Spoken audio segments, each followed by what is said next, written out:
우리 주님을 사랑하시는 분만 아멘 하십시다. 아멘. 어쩌면 이렇게 환하고 이렇게 아름다운 성전에서 또 주님이 이렇게 다 곱고 다 이렇게 환하게 생기신 분들만, 이렇게 죄인 중에도 아주 하얀 죄인들만 이렇게 불러 모으셔서 이렇게 은혜의 자리를 마련해 주셔서 저만 조금 더 좀 이렇게 빛나면 좋은데 여기만 빛이 나서 오늘 그 주님을 기대하시고 나오셨죠. 하나님이 창조한 세계 안에는 주님이 이 창조의 질서가 그대로 유지되도록 거기에 여러 가지 원리와 법칙들, 이 원리와 법칙이 없으면 파멸이 됩니다. 이게 뭔가 일정한 뭔가 패턴을 가지고 이렇게 존재한다는 것은 거기에 법과 원칙이, 거기 원리가 같이 존재한다는 말이죠. 예를 들면 주님께서 창조한 세계 안에는 심은 대로 거두리라 이런 법이 있어요. 자연 법칙이죠. 갈라디아서 6장 7절 이하에 있는 말씀인데, 사람이 무엇으로 심든지 그대로 거두리라.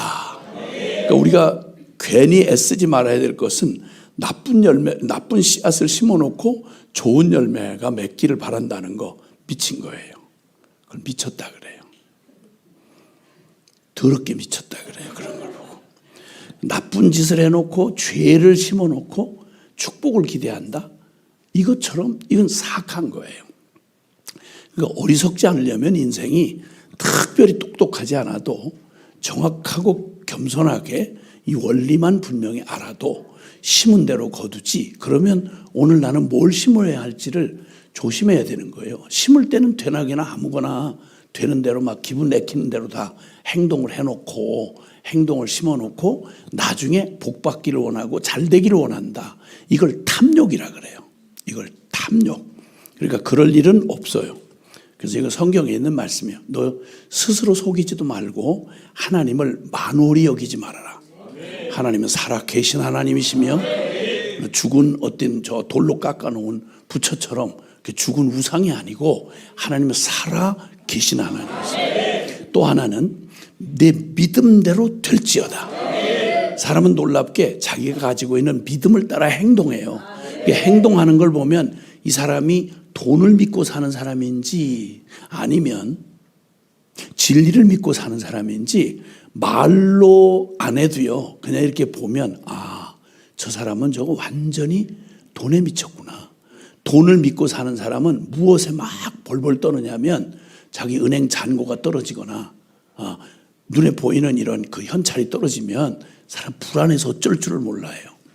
그러나 믿는 게 돈이 아니고 만약 하나님이라면 그 사람은 혹시 환경이 불안해 보이고 잔고가 떨어졌어도 하나님의 약속을 믿으니까 내가 너와 함께한다. 염려하지 말아라. 오직 모든 일에 기도와 간구로 감사함으로 너희 구할 것을 아뢰면 모든 지각에 뛰어난 하나님의 평강이 너희 마음과 생각을 지키시리라. 그 주님의 그 약속이 있으면 마음에 막 공격이 있어도 내가 믿는 게 다른 게 아니고 살아계신 하나님의 약속을 믿으니까 그 사람은 염려를 이기고 평안할 수 있는 거예요. 그래서 주님은 이 두 가지 원리만 알아도요, 우리가 심은 대로 거두고 그리고 믿은 대로 된다는 걸 알면, 오늘 집회에 나오면서도 어떤 사람들은, 경험이 많은 사람들은 나오긴 나와요. 나오긴 나오는데 뭐 전에도 은혜를 못 받았으니까 그러니까 뭐 오늘도 피곤할 거야. 그리고 설교가 길면 어떡해? 진짜 나는 집회를 그렇게 많이 이렇게 해봤어도, 참석했어도 나는 변하질 않았어 지금까지. 그러니까 앞으로도 안 변할 거야. 이런 걸 재수 없는 믿음이라 그래요. 그럼 그 믿음대로 돼요. 그 믿음대로 돼. 얼마나 불행해요. 아니 죽으라고 집회까지 와서 이전에 안 됐으니까 다음에도 안 된다는 게 무슨 법칙이야. 그건 말이 안 되는 거예요. 이전에 안 됐거나 됐거나 상관없이 믿은 대로 된다니까. 그 이전에는 안 믿어서 그래. 믿었는데요. 그때 될 줄 알았는데요. 끝까지 믿질 않았어. 믿음은 끝까지 믿는 걸 말하는 거예요. 뭐 얼만큼까지는 믿었는데 그 다음에는 안 믿었다. 원래 안 믿은 거예요. 그건. 그렇잖아요. 그러니까 결혼하고서 후회하는 거예요. 어차피 믿기로 결정해서 결혼을 했으면 끝까지 믿어야지.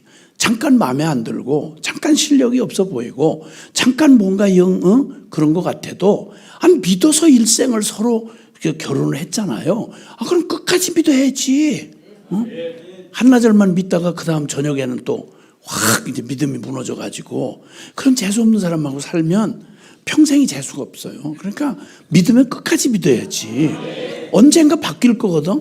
네. 자기 믿은 대로 반드시 될 거란 말이죠. 그러니까 믿으셔야 돼요. 주님이 약속을 하셨거든. 나를 사랑하는 자가 나의 사랑을 입으며 나를 간절히 찾는 자가 나를 만날 것이니라. 천지가 두 쪽이 나도 하나님은 거짓말 해본 적이 없으시고 하나님을 간절히 하나님을 사랑하는 자가 하나님의 사랑을 깨닫고 입게 돼요. 얻게 된단 말이죠. 그리고 주님을 간절히 찾는 자가 나를 만나게 될 것이다. 하나님이 멀리 계셔서가 아니라 하나님이 만나기가 어려워서가 아니라 우리가 그동안 너무 멀리 떠나 있었어요.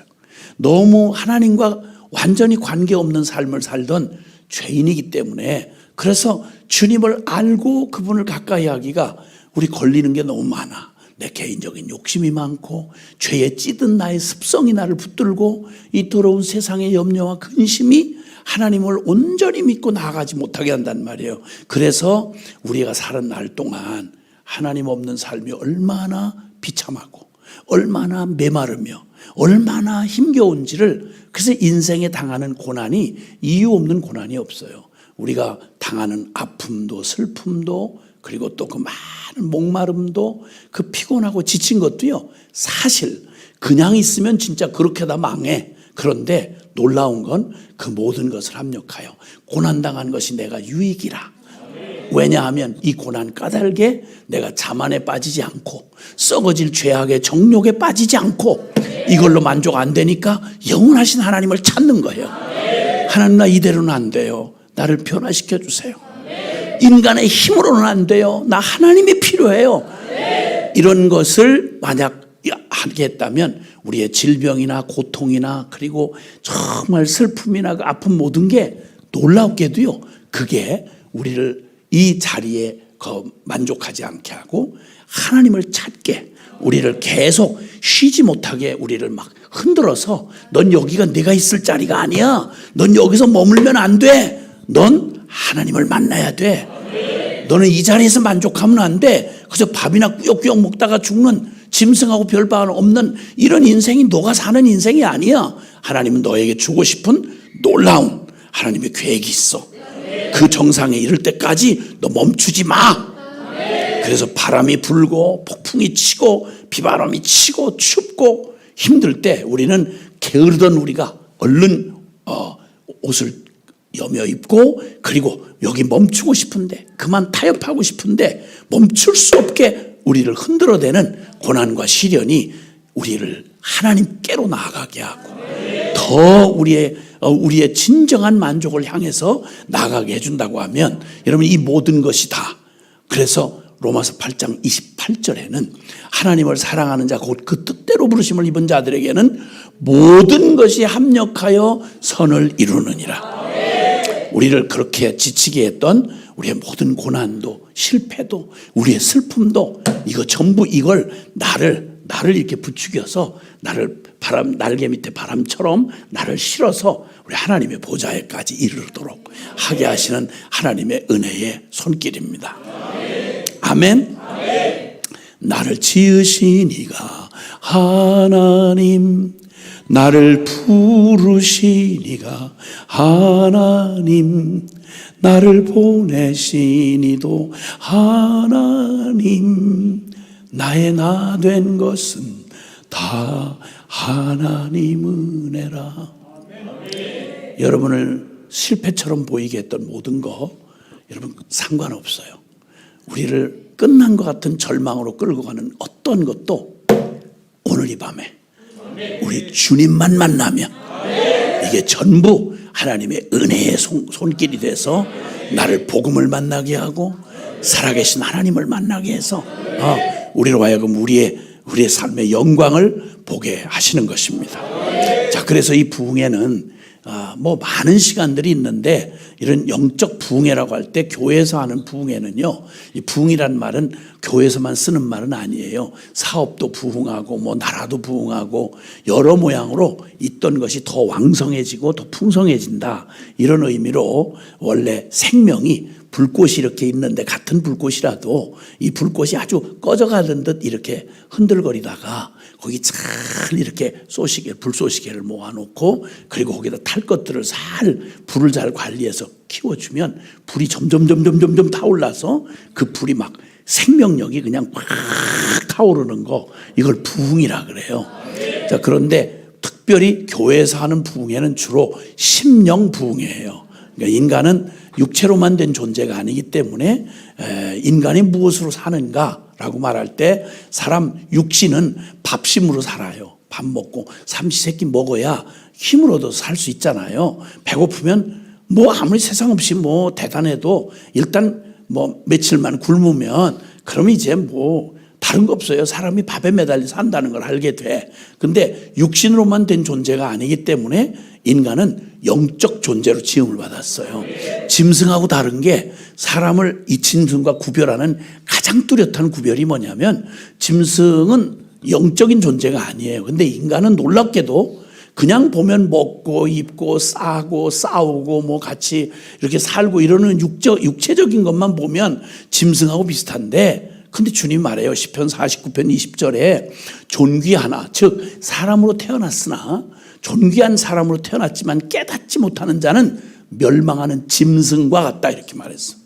사람이 사람같이 살질 못하면 서로 욕을 할 때 보통 이제 우리는 이 사람 같은 놈, 그렇게 하면 욕이 아니잖아요.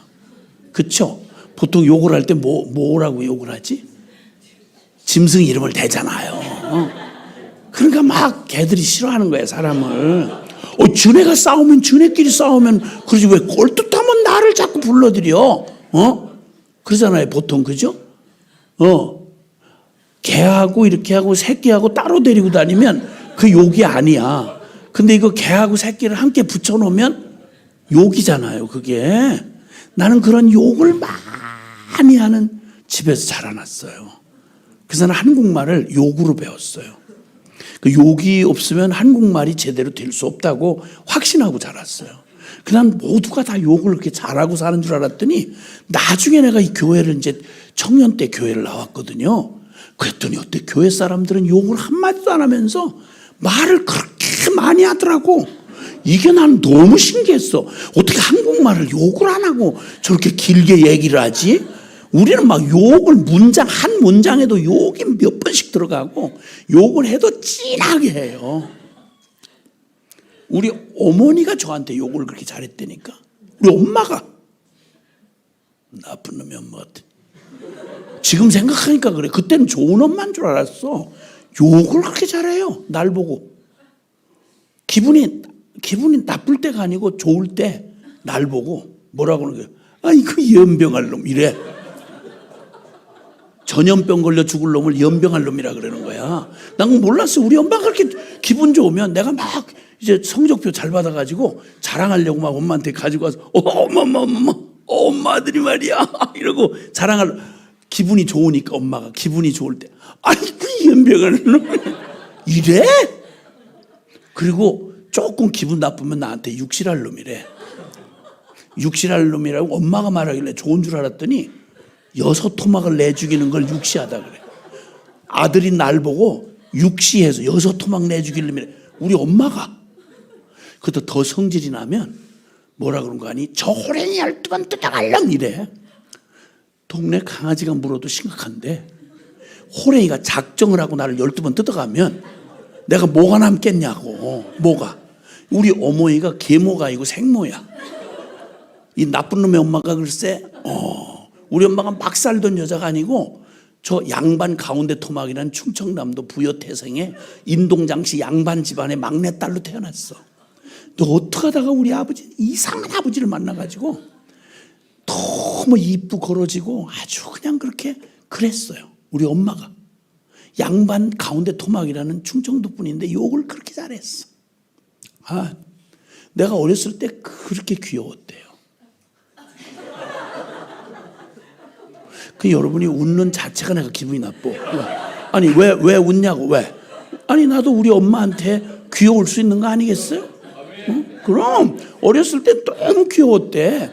그 옛날에는 귀엽다는 그 기준이 우리 그저 꼭 못 사는 저 에티오피아 사람들 막 굶어서 우리 제 연배에 있는 사람들은 알지만 한국에 너무 가난해가지고 뼈만 이렇게 만나가지고 막 여기에 버진 피고 영양실 쪽으로 다 이럴 때야. 근데 우리 아버지가 돈을 잘 벌어가지고 나는 어렸을 땐 너무 잘 먹여가지고 우리나라에 모델로 나와도 모자라지 않을 만큼 아주 너무 살이 호동통통통 그냥 너무 귀엽게. 그래서 아주 손가락 이렇게 누르면 퉁 튀어나올 정도로 미쉐린 타이어 그 타이어 있잖아. 타이어 그 심볼 마크 올록볼록 이렇게 너무 아주 그럴 때면 막 꼬집어주고 싶잖아. 너무 애기들이 이쁘면 막 꼬집어주고 싶고 막 깨물어주고 싶고 그런단 말이에요. 애들이 이쁘면 내가 그렇게 귀엽고 이뻤대. 우리 엄마가 내가 그렇게 귀엽고 이쁠 때 우리 엄마가 나한테 그 어떻게 이뻐서 어쩔 줄을 모를 때 나한테 표현하는 말이 있어요. 아이고 망할 놈의 새끼. 제일 이쁠 때 망할 놈의 새끼야. 이런 엄마의 저주를 받으면서 자랐으니 그 뭐 인생이 잘 피겠어?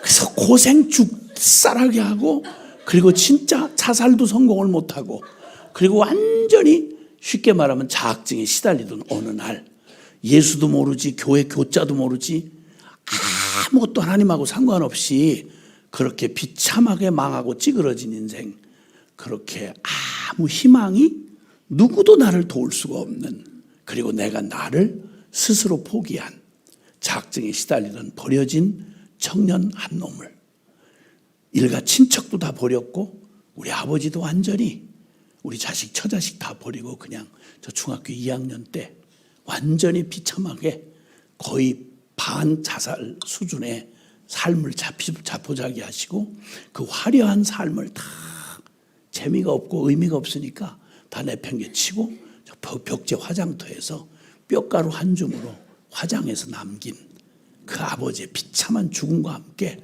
저는 가장 민감한 청소년기를 주민등록도 없이 살아가는 사람들 뒷골목에서 살인, 사람 죽이고 살인, 마약, 음란, 부정, 폭력, 술, 이게 매년 돌아가는 뒷골목에서 거기서 죽어지지 않는 목숨으로 매일 두드려 맞으면서 비참한 삶을 죽어치질 않는 거예요. 근데 그때 난 누구지? 나 왜 이렇게 태어나서 이렇게 살아야만 되는 거지? 이렇게 하다가 나는 앞으로 어떻게 되지? 이 중요한 질문을 어디 가서 해야 될지 모르겠는 거예요. 누가 대답해 줄 사람이 없어요. 나는 아무도 나를 돌아봐 주는 사람이 하나도 없다고 확신을 했어요. 그러니까 난 뭐 좀 매맞고 춥고 뭐 고생 좀 했다, 이거야 뭐 몸뚱이로 당한 건 그냥 지나가면 금방 잊어버려요. 그런데 지금도 내가 가장 안타깝게 바라보는 사람들은 다른 사람이 아니고 이 인생의 문제를 난 누구지? 결국 이러다가 늙고 때 되면 사고로 죽든지 뭐 맞아 죽든지 강도당해 죽든지 뭐 아니면 오래 살아봤자 몇 년 살다가 나이 먹으면 늙어서 흔들흔들 하다가 결국은 반드시 죽잖아. 아니 죽을 놈의 이 인생을 왜 이렇게 악을 쓰고 살아? 어차피 죽을 건데, 어차피 늙을 건데, 뭐 부자든 성공한 사람이든 총장이든 뭐 대통령이든 장로든 누구든 다 죽어요. 그럼 늙는다는 게 그냥 늙는 게 아니거든. 사람 비참해져요. 몸뚱이가 그냥 갖고 다닌다고 다 멀쩡한 게 아니에요. 그냥 온 몸뚱이 구석구석이 너무 섬세하고 하나님이 너무 젊을 때는 몰라요. 너무 자연스럽게 신경 안 써도 저절로 잘 굴러가니까. 근데 조금만 나이를 먹기 시작하면 사람 몸은 이게 너무너무 정교하게 만들어져서 늙어간다는 게 바로 그 모든 기능이 쇠하여져 가는 거예요. 아무리 자존심을 부려도 인간처럼 허망할 수가 없어요. 이걸 왜 사는 거예요? 성공을 해도 대학은 왜 가? 그렇게 가서 경쟁하면 행복할 줄 알았는데 아니요. 대학 나온다고 내 인생 책임져 줄 어떤 대학도 없어요. 그것도 남 안 갈 때 어쩌다가 한 번씩 가는 사람이 있어야 그것도 뭐 특권이 되지. 지금은 거의 한국 사람 특별하지 않은 한 80% 이상이 고등학교 졸업하고 대부분 다 대학교 간다니까. 그러니까 이제 대학 나왔다는 게 아무런 도움이 안 돼. 그리고 그것만 했다고 돼? 직장 가면. 직장은 보장되는 직장 없잖아요. 언제 잘릴지 어떻게 알아. 그리고 안 잘리고 그냥 살았다고 해도 나중에 명퇴당해요. 누가 그 비싼 연봉 줘가면서 쓰겠어. 그리고 그나마라도 날짜가 또 지나가고 나면 그냥 은퇴해야 돼. 은퇴하고 그 다음에는 어디서 써주는 데가 없어. 그리고 죽을 날을 기다리는 거예요.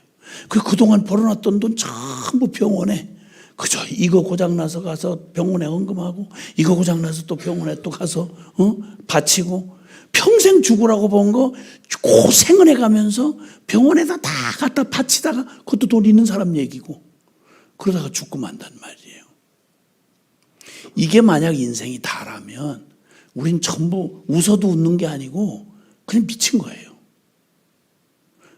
요게 만약 인생에 다라면 나고 늙고 병들고 죽는 요 일생 요 인생을 사는 게 다라면 다 해봐야 죽는 건데 히브리서 9장 27절에 사람이 한 번 죽는 건 하나님이 정한 법이요 그 후에는 심판이 있으리라. 한 인생 고생하고 죽는 것도 억울한데 죽고 나면 제대로 못 산 죄 짓고 살아간 삶대로 그대로 심판을 받는다는 거예요. 영원히. 우와, 이거 끔찍한 일이 없는 거잖아요.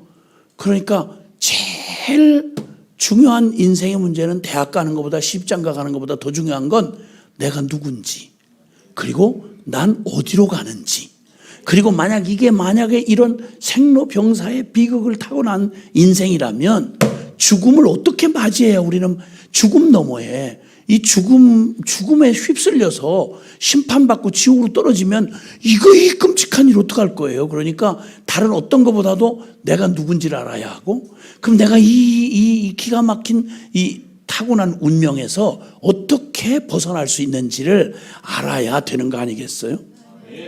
아멘?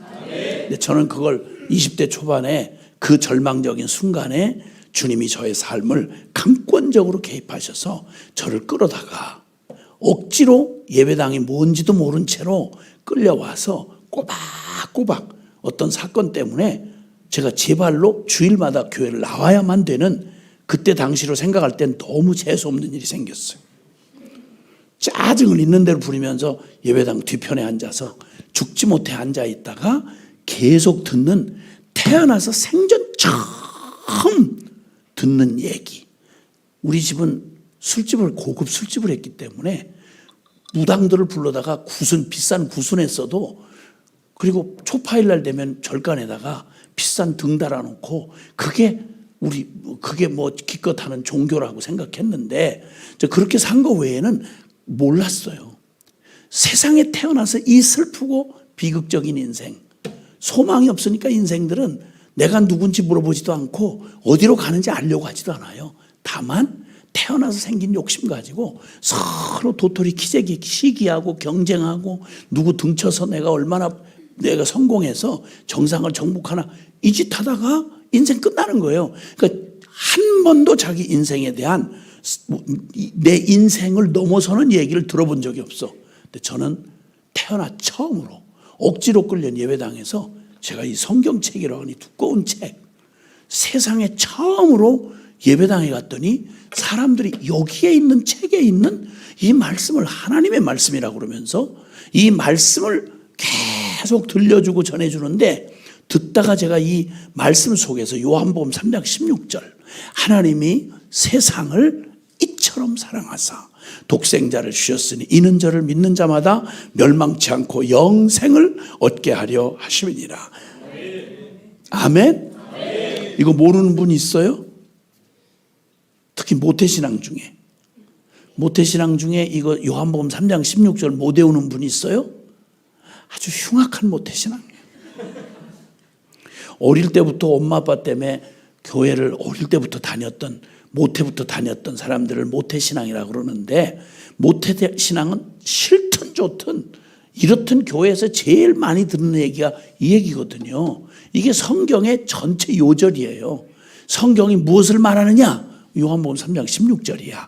하나님이라는 분이 계시는데, 천지를 창조하신 하나님이란 크신 신이 있는데, 유일한 신이 계시는데, 그 하나님이 세상을 창조하실 뿐만 나까지 창조했다는 거야.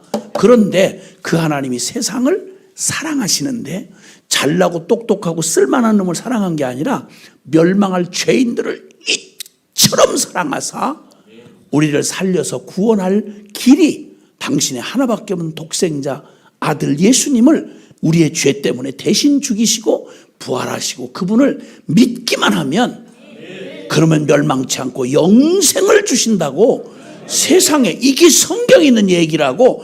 태어나 처음으로 난 성경 속에 있는 살아계신 하나님의 말씀, 그리고 더 분명하게 말하면 복음을 난생 처음으로 끌려간 예배당에서 반복해서 듣다가 어느 날 이 성경이 바로 그 얘기를 하는구나 하는 사실이 내 안에, 지금은 알아요. 제가 깨달았다기보다는 성령님이 내 안에 그걸 믿어지게 하신 거겠죠. 근데 하여튼 그 사실을 내 마음에 깨달아지던 날, 그게 70년대 초였어요.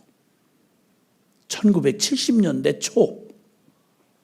그때 예수님을 만나고, 지금 벌써 어떤 분은 제 나이 계산하고 있는 사람이 있을지 몰라요. 그렇게 쓸데없는 일에다가 관심을 두지 말고, 그냥 역사적인 사실을 얘기하려니까 내가 얘기를 하는 거지. 여러분이 내 나이 알아서 뭐 할 거야? 나는 아직 어리다고. 어쨌든 그때 주님을 만날 때 요한복음 3장 16절이 하나님이 그 크신 천지를 창조한 신이 있다는 말을 태어나나 처음 들었어요. 여러분 언제 들었어요? 이걸 언제 아셨어?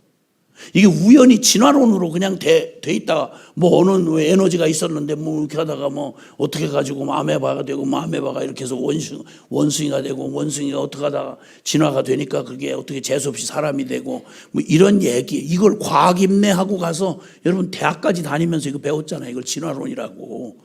이 웃기는 이 저질 무슨 극본처럼 이런 얘기 한 번도 살아계신 하나님에 대한 얘기를 처음 들었어요. 예배당에 와서. 근데 하나님이란 크신 신이, 보통 생각하면 잘나고 쓸모 있는 놈을 복을 준다는 말은 말이 돼도 완전히 쓸모없고 실패하고 찌그러진 죄인을, 멸망할 죄인을 사랑하다 미쳐서 그걸 살리려고 당신의 하나밖에 없는 아들을 대신 희생시키시면서 그 핏값을 대신 줘서 나를 살린 이상한 하나님의 사랑의 이야기, 이 말도 안 되는 이야기가 이해된 게 아니라 그 크신 하나님이 나한테 내 마음 영혼에 감동이 되도록 주님이 그 말씀을 신학적으로 내게 알려주신 게 아니라 내가 널 사랑한다.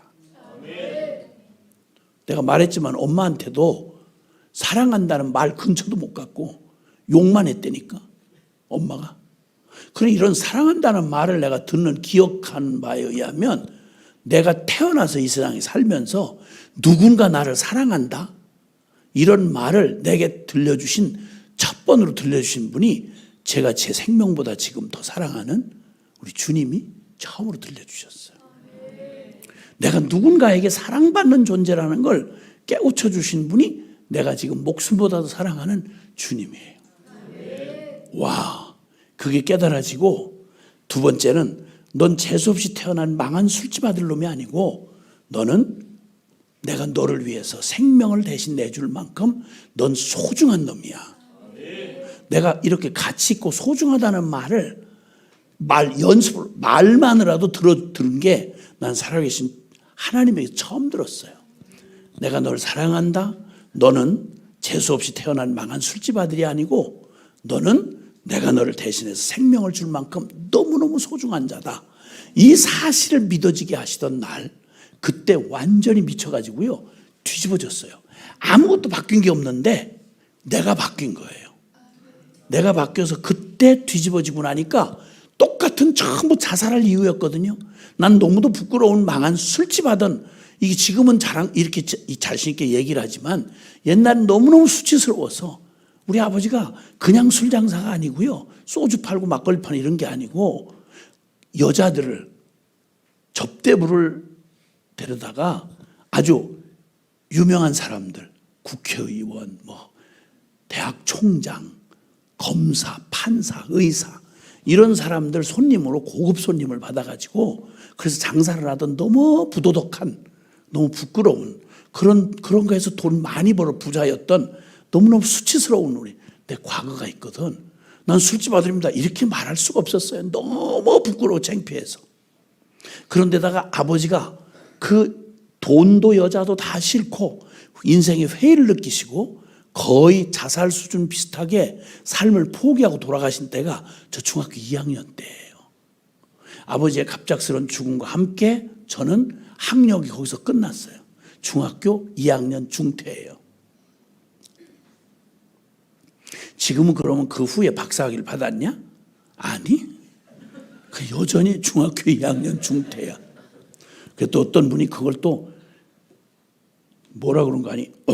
저 김용희 선교사는 너무 고학력을 자랑한다는 거예요. 높은 학력을 자랑한데 자기는 중학교 1학년 중퇴래. 그것도 고신층 목사님 한 분이 그런 얘기했어요. 나중에 알고 봤더니 이분이 나중에 이제 해가지고 그 석사학위, 그 대학 졸업하고 대학원 졸업하고 박사학위까지인가 받았다든가 그래 놓고 나한테 이제 끼는 거예요. 그래서 내가 분명히 얘기했어요. 당신은 순수 중학교 중퇴자가 아니다.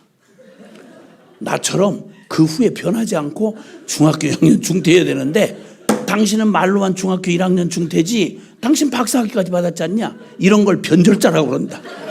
중학교 중퇴 클럽에 절대 들어올 수 없다. 앞으로 그런 얘기 하지 말으라고 내가 막 그런 자부심이 아니라 창피한 거지.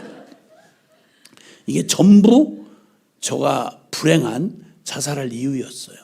가난하고, 그리고 제가 어디 출신이라고 말할 수 없을 만큼 너무 부끄러운 곳에, 거기서 나의 가장 민감한 시기를 보냈고, 중학교 중퇴고 망한 술집 아들이고, 이 모든 건 나를 불행하게 하는 조건들이었어요. 근데 예수님을 만나고 나서 이거 하나도 안 바뀌었어요.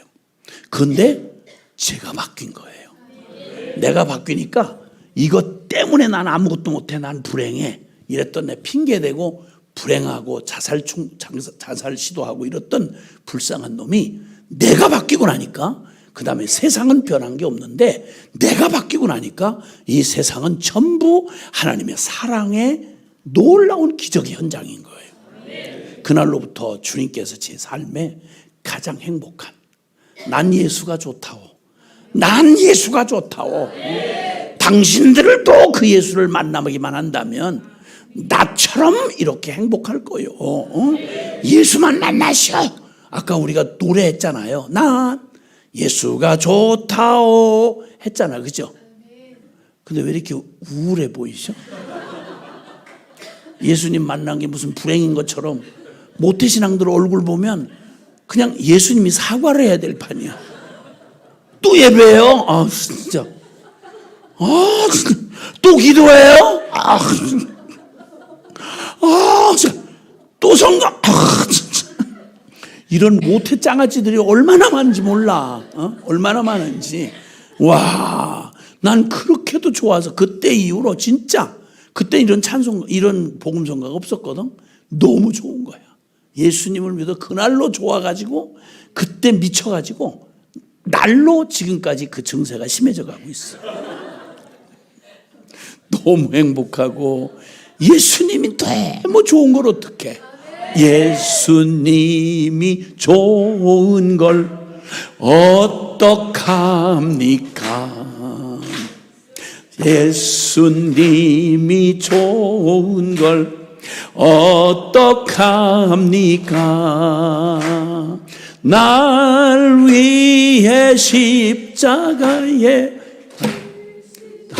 예수님, 예수님이 좋은 걸 어떡합니까? 아멘. 여러분도 예수님 좋으세요? 아멘. 어떤 분은 아멘이 슬프게 들립니다. 행복하세요? 너무 좋은 거지.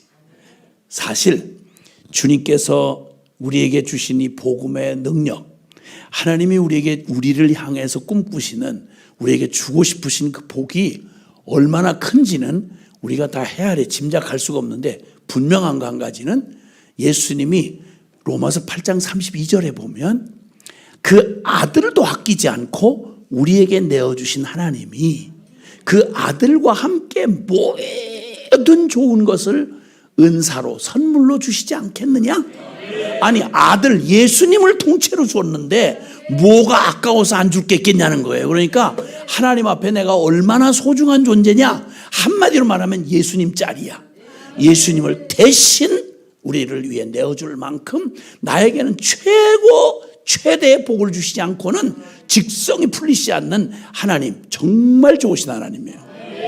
자, 그런데 그 크신 하나님의 사랑, 아들도 아끼지 않고 내어주신 그 사랑, 우리를 위해서 처소를, 저 천국에 영원한 처소를 준비하고 기다리신 하나님의 그 사랑을 주님 우리에게 작정하시고 우리에게 복을 주시려고 하는데, 왜 우리 이 땅에 살아가면서, 왜 교회는, 왜 주를 믿는다는 성도들은 왜 이렇게 요거밖에 안 될까요?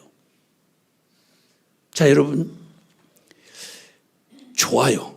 오늘 밤 그래도 많은 분들 중에 뽑아서 은혜를 사모하고 오신 여러분은 그래도 다른 사람보다는 훨씬 더 은혜를 사모하는, 은혜를 입은 건 분명해요. 근데 어떠세요? 여러분, 이대로 지금 하나님이 알고 여러분이 아는 나 이대로 좋은가? 이거면 충분한가? 물론 믿음이 있어요. 그냥 그 믿음쯤이면 충분하세요? 영적인 그런 사모함과 그런 기도를 해요. 그 정도면 충분하세요? 나 이대로면 좋을까요? 나는. 이 질문 앞에 우리 서야 되는 거예요.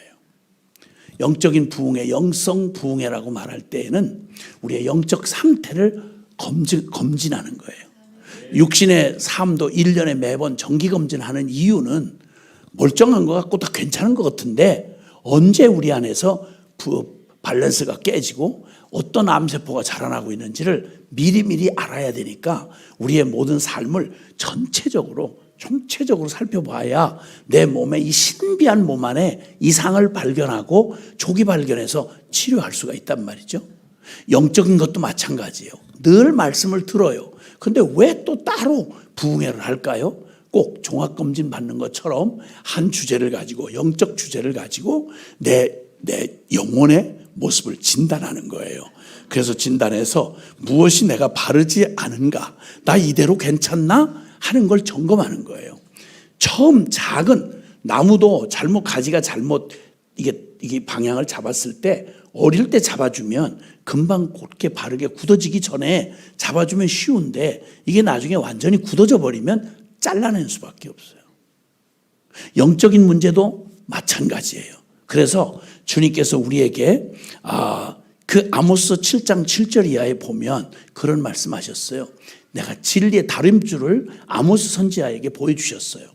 담 곁에 서서 주님이 진리의 다림줄을 가진 종을 보여주시는데, 내 인자야, 내 눈에 보이는 게 뭐냐? 예, 다림줄입니다. 다림줄이라는 건 좀 요즘에는 다 기계가 있고 다 디지털 기계가 있어 그러는데, 이 수평을 봐야, 이 수평과 수직을 봐야 건물이 삐딱하게 서지 않고, 땅은 울퉁불퉁한데 어떻게 이 기초를 이게 각을 잘 잡아야만 안전하게 이렇게 빌딩이 설 수 있는 거예요. 그래서 건축을 할 때 아주 중요한 게 다림줄을 내려요. 이렇게 옛날에 원통으로 이렇게 된 이렇게 삼각추가 있는데 그 추를 이렇게 줄을 달아서 여기다 딱 해놓고 쫙 이렇게 내리면 우리 눈에 보는 거에 따라서, 내가 보는 방향에 따라서 다르게 보여요. 근데 다림줄을 쫙 내리면 정확하게 다림줄을 기준으로 해서 빗나가 있으면 이거 빗나간 거예요. 그러면 바로 잡아서 온전하게 다시 잡는 거죠. 아모스 선지자를 통해서 주님은 진리의 다림줄을 내리시는 하나님인 걸 우리에게 말씀해 주셨어요. 그러니까 우리가 괜찮은가? 나 이대로 괜찮은가? 내 생각에는 괜찮고 이보다는 남보다 더 뜨거운 열심을 가지고 나 이 정도면 난 잘 사는 사람인 줄 알았는데, 하나님이 우리의 그 다림줄을 내리시면 우리의 삶이 어디가 잘못됐고 어디가 지금 방향이 잘못 틀어지고 있구나, 이걸 빨리 그때그때 해서 돌이키고 회개하고 바로 잡아야, 똑같은 노력을 해도 노력을 실컷 했는데 삐딱하게 집을 지어놓으면 다 부셔야 돼요. 마찬가지로 우리의 삶, 죽으라고 똑같이 애를 쓰는데 영적 생활을 하고 막 부지런히 사는데 이 기준이 안 되면 아무리 바빠도 제일 중요하게 생각하는 건 중심을 잡는 거예요. 그래서 진리의 다림줄, 그래서 주님은 이 다림줄, 진리의 다림줄이 되는 이 성경을 캐논, 혹은 다른 말로 하자면 성경을 이런 진리의 기준이라고 말씀하세요. 그러니까 하나님의 말씀에 비추어 보면 내 생각에는 옳았던 것도 이게 틀린 거구나, 그리고 난 많이 온 줄 알았는데 아직 못 이뤘구나 하는 걸 진리의 다림줄을 통해서 볼 수 있고요. 그리고 주님은 예레미야 6장 16절에 주님은 이렇게 말씀했어요. 너희는 길에 서서 스톱. 바쁘게 가다가 망하는 수가 많아요. 너무 바쁘고 막 급해가지고 열심히 간다고 갔는데 잘못 갔어. 그럼 돌아오기가 힘들어요. 그리고 죽으라고 부지런히 했는데 망하려고 부지런히 떤 사람이 많아요. 왜 그러냐면 하나님의 이 원리를 무시했기 때문에 그래요. 스톱하고. 너 길에 서서, 예레미야 6장 16절 말씀이에요. 그냥 방황하는 하나님의 백성 이스라엘, 선민 이스라엘에게 주님이 하시는 말씀이에요. 먼저는 스톱. 바빠요. 저 급해요. 그거 가야 돼요. 아니 그래 좋아. 그러나 그보다 더 급한 일이 있어. 스톱. 먼저는 멈출 수 있어야 돼요. 그래서 이런 집회를 한다든지 특별한 이런 시간들을 갖는 건 여러분의 바쁘고 분주한 생각들을 하나님 앞에 일단 내려놓고 스톱하는 거예요. 그리고 둘러보라는 거예요. 좌우를 둘러보라는 거예요. 그래서 살펴보고 알아보고 길에 서서 알아보라. 내가 지금 어떤 자세로 서 있나? 내 주변에는 무슨 일이 일어나고 있나? 나는 지금 일은 잘하는데 우리 가정은 어떤 꼴인가? 나 혼자는 뭔가 열심히 하는 것 같은데 내 주변 사람들하고는 어떤 관계를 가지고 있는가? 한쪽은 잘하는데 뒤쪽은 너무 엉망진창이 돼 있다든지, 이렇게 될 때 우리는 이게 그렇게 돼서는 아니 될 걸 주님이 알아보라는 거예요. 알아보고 그 다음 옛적 길, 곧 선한 길이 어디인지. 이 말은 우리의 인생 사는 게 나 혼자 사는 인생이 아니라서 옛날의 경험을, 역사 공부를 왜 해요? 우리가 역사 공부를 하는 이유는 똑같은 상황, 비슷한 상황에서 잘못된 선택을 해서 망했다면 그 길 가지 말아야 되잖아요. 그런 짓 하지 말아야 되잖아요. 그래서 그 역사에서 교훈을 배워서 앞으로 나아갈 길을 우리가 아는 것처럼 주님은 우리에게 옛적 길고 선한 길이 어디인지, 여기 우리의 믿음의 조상들이 걸어갔던, 그리고 세상에 하나님의 그 축복받았던 사람들이 어떻게 이 비슷한 상황에서 어떤 길을 선택했고 어떻게 믿음으로 걸어갔는지 그걸 알아보고, 그러면 어디로 가야 할지가 분명해져요. 그럼 나는 옳은 줄 알고 내 편한 거, 내 기분 따라서 이리로 가는 길이 내 길인 줄 알았는데 옛적 길, 선한 길을 보니까 내 생각에는 옳았지만 하나님에게 틀린 길이 있을 수 있구나. 얼른 깨닫고 겸손하게 내 생각을 내려놓고 하나님으로부터 오는 선한 길을 바로 본 다음에 그 길로 이제는 확실히 알게 됐으면, 이거 미련 떨지 말고 지금까지 해놓은 거 아까운데 이런 소리 하지 말고 얼른 잘못된 것이라면 빨리 허물고 그리고 방향을 돌이켜서 옳은 길, 바른 길로 행하라. 이게 주님께서 주님의 사랑하는 개인과 그 민족에게 주신 놀라운 지혜의 말씀이에요. 이 말씀처럼 우리는 이런 부흥회를 통해서 오늘 이 저녁에도 찬양하고 우리가 예배하면서 하나님의 말씀 앞에 서는 것은 우리의 생각이나 인간들의 막 여론이나 우리의 경험이 아니라 영원히 변치 않는 영원하신 살아계신 하나님의 말씀의 다림줄 앞에 서서 할렐루야. 그리고 우리보다 먼저 앞길을 걸어간 사람들의 결과를 보면서 오늘 내가 취할 태도를 취하고 갈 방향을 정하고 회개하고 그리고 확신 가운데 진리를 선택할 때 심은 대로 거두게 되고 믿은 대로 승리하게 되는 것입니다. 할렐루야. 아멘. 주님은 이 축복을 우리에게 주고 싶으신 거예요. 그래서 이 질문을 하는 겁니다. 나 이대로 좋은가? 나는 괜찮나? 우리 가정은 지금 난리를 치고 있는 우리 민족은 이대로 계속 나라가 분열이 되고 이대로 계속 가면서 이 엉망진창으로 세력좀 얻었다고 인간의 죄가 통제되지 않은 채 이 지경하면 큰일 나는 거예요. 우리 교회는 괜찮은가? 다른 교회보다는 좀 나은데 우리 교회는 이만하면 충분한가? 묻지 않으면 안 돼요. 그래서 이대로 좋은가? 그리고 이 정도면 되겠나? 잘 가고 있는데 잘 가고 있다고 하면 또 물어야 될 게 뭐냐면 요 정도로 요렇게 그냥 여유 있고 그냥 놀기 삼아 이렇게 남보다 조금 앞섰다는 자만심에 요 정도로 가는 거, 요 정도 열심이면, 요 정도 진실이면 그럼 되겠나? 사람들의 칭찬받고 있는데 이 정도면 나 성공한 거 아니야? No. 사람들의 인정이나 사람들의 평판이 아니라 하나님이 보시기에 나의 주인 되신 하나님이 보시는 일에 나 이 정도면 내 신앙은 이 정도면 되나? 하나님과의 관계는 이 정도면 충분할까? 지금 말씀에 대한 나의 삶의 내 삶의 비중은 충분한가? 난 기도는 이만큼만 하면 되나? 전도는 과연 괜찮은가? 나의 영적인 일부터 나의 모든 삶에서 하나님 앞에 이 정도면 되겠나? 라고 하는 것. 좀 더 또 묻는다면 제대로 가고 있는 거지? 이 길 맞는 거지? 하는 사람들은 자꾸만 사람들의 인정과 평판에 영향을 받기 때문에 옳은 길인 줄 알고 가다가도 자꾸만 사람들이 자꾸 뭐 왕따시키고 비아냥거리고 사람들이 자꾸만 눈치 주고 이러면 자기도 모르게 위축돼서 자기도 모르게 걸어가던 길이 방향이 이렇게 삐까닥하게 돌려서 타협하고 대강 어중간한 길로 가는 경우가 많아요. 그러니까 사람들을 두려워하기 때문에 그래요. 사람들의 눈치를 너무 많이 보는 거예요. 물론 두렵지 않을 수가 없죠. 그러나 사람의 눈치보다 더 봐야 될 게 하나님이 뭘 원하시는지 알아야 되는 거죠. 그래서 매번 우리의 심령은 매일 아침마다 주의 말씀의 진리로 격려를 받아야 돼요. 너 가는 거 잘 가고 있어. 그래, 그 길이야. 그리고 남이 뭐라고 한들 상관하지 마. 내가 인정해. 난 너를 인정하고 너의 편이야.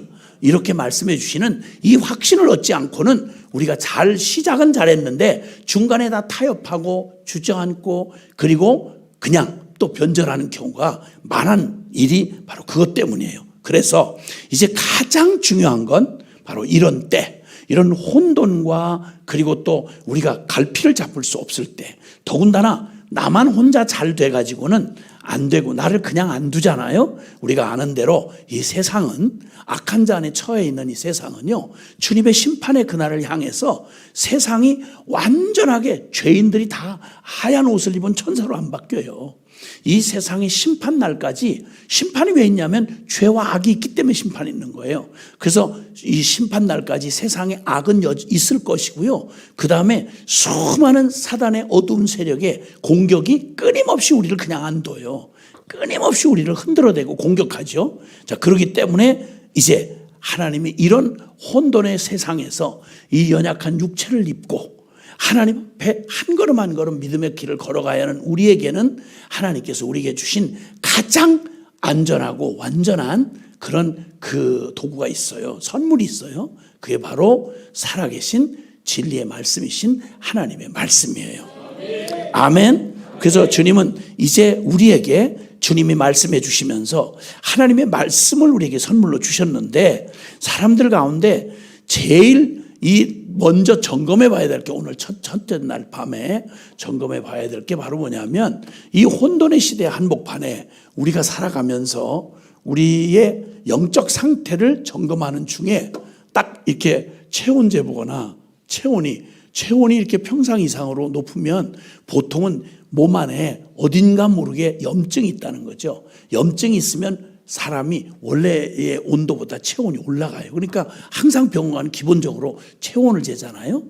그리고 이제 맥박을 재기도 하고, 심장 뛰기를 재기도 하고, 혈압을 재기도 하고, 이렇게 하면서 기본 건강 체크를 하는 것처럼 우리 영적 생활에 가장 하나님과 나와의 관계가 신앙인데, 우리 영적 생활이 지금 제대로 가고 있는지를 알 수 있는 첫 번째 점검해야 될 게 있어요. 그게 바로 뭐냐면, 하나님의 이 살아계신 말씀을 내가 어떻게 대하는지를 보면, 보통 한 사람을 누군가 존경하면 그분이 하는 말을 너무 소중히 여기잖아요. 그렇죠?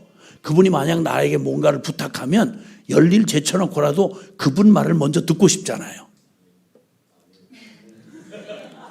아니에요? 그분 말을 일부러 안 들으려고 그래? 그런 건 아니잖아요. 그렇죠? 그러니까 그 사람의 말을 어떻게 취급하느냐가 그분을 어떻게 대하느냐의 바로메타가 된단 말이에요. 하나님을 사랑한다?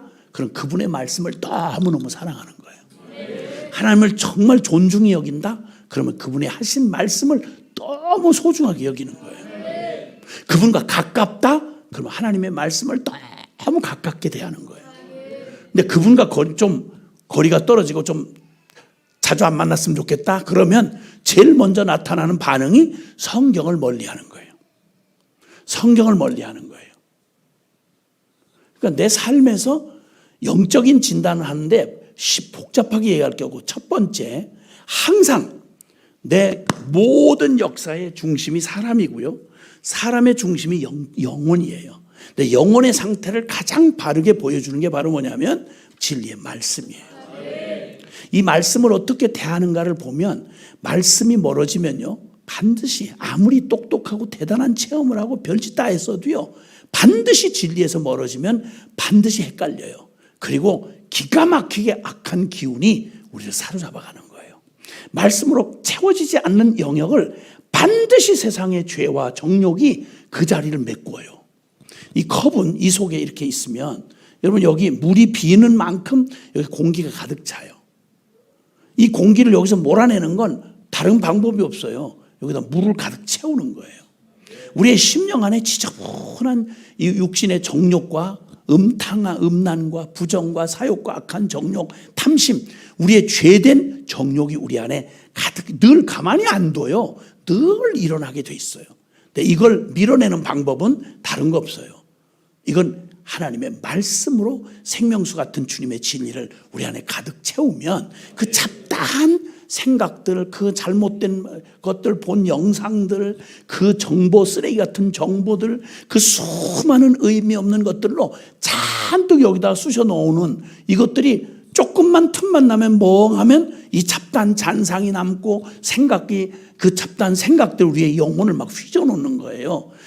여기서 거룩한 삶이 나온다는 건 불가능해요. 이 속에 술을 넣으면 따를 때마다 술이 나와요. 여기다 물을 넣으면, 생수를 넣으면 따를 때마다 생수가 나와요. 사람 담아놓는 대로 나오게 돼 있어요. 아멘. 그러니까 하나님의 말씀을 우리에게 주님이 주셔서, 이 말씀은 내 발의 등이요 내 길의 빛이니이다.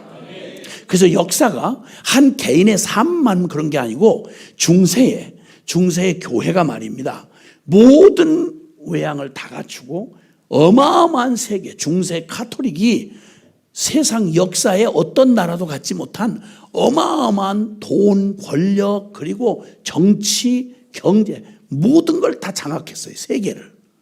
그런데 놀랍게도 그들이 성도들의 손에서 말씀을 다 뺏어버렸어요. 그때 성경을 가지면 화형시켜 산 사람을 불로 태워주겠어요. 누가? 교회가. 그 시대를 중세 암흑시대라고 말해요.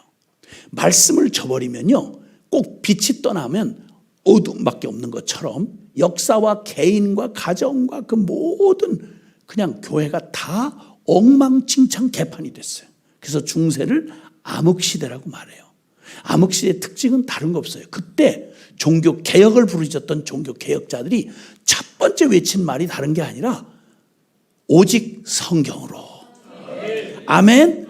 이 혼돈하고 잘못된, 어디서부터 어디가 잘못된, 전체가 다 뒤엉켜져 있으니까 이 혼돈스러울 때 수많은 이론과 학설이 있고 주장이 있고 내 느낌이 다 나를 흔들어댈 때, 여러분 이 방향을 잃었을 때 제일 중요한 건, 여러분 저 사막이나 저런 다른 바다의 한복판에서 아무것도 없이 방향을 잃으면 사람들이 표대를 삼는 게 있어요. 북극성.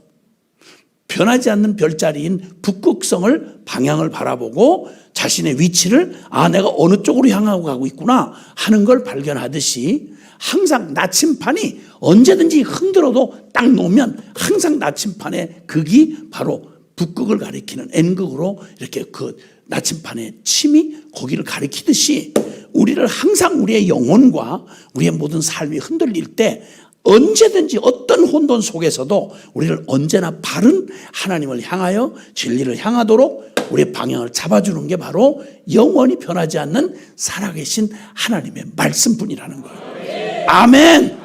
우리가 온전한 복음을 누리며 하나님이 내 삶에 주시는 놀라운 축복을 벗어나서 헷갈리고 심은 대로 믿은 대로 되는데, 내가 뭘 심어야 될지 뭘 믿는지를 알지 못한 채 방향 자체를 잃어버렸을 때는 다른 거 없다니까요. 스톱하고, 나 지금 어디서 무슨 꼴이야 이게. 여러분 그냥 얽히고 그냥 어려운 일 없어요. 그 모든 일은 누구 때문에, 이런 상황 때문에, 정치 때문에 뭐 이런 것 같이 생각하지만 아니요. 궁극적으로는 결국 내 문제고요. 내 문제는 하나님과의 문제예요. 이걸 해결해 줄 수 있는 길은 살아계신 하나님의 말씀밖에 없어요. 아멘. 아멘. 그래서 베드로전서 1장 24절에도 사람은 풀과 같고 그 영광은 풀의 꽃과 같아서 풀은 마르고 꽃은 시드나 하나님의 말씀은 세세토록 있도다 하였으니, 너희에게 전한 복음이 바로 이 영원한 살아계신 하나님의 말씀이다 이 말이에요. 할렐루야. 우리에게 살아계신 하나님의 진리의 말씀을 주신 하나님을 찬양합니다. 이 말씀이 있는 한 우리는 망할 수가 없습니다. 이 말씀이 있는 한 우리는 더 이상 속지 않습니다. 이 말씀이 있는 한 우리는 절대 낙심하지 않습니다. 이 말씀이 있는 한 복음은 영원한 것입니다. 여러분 안심하시고 두려워하지 마시길 바랍니다. 주님의 말씀이 있습니다.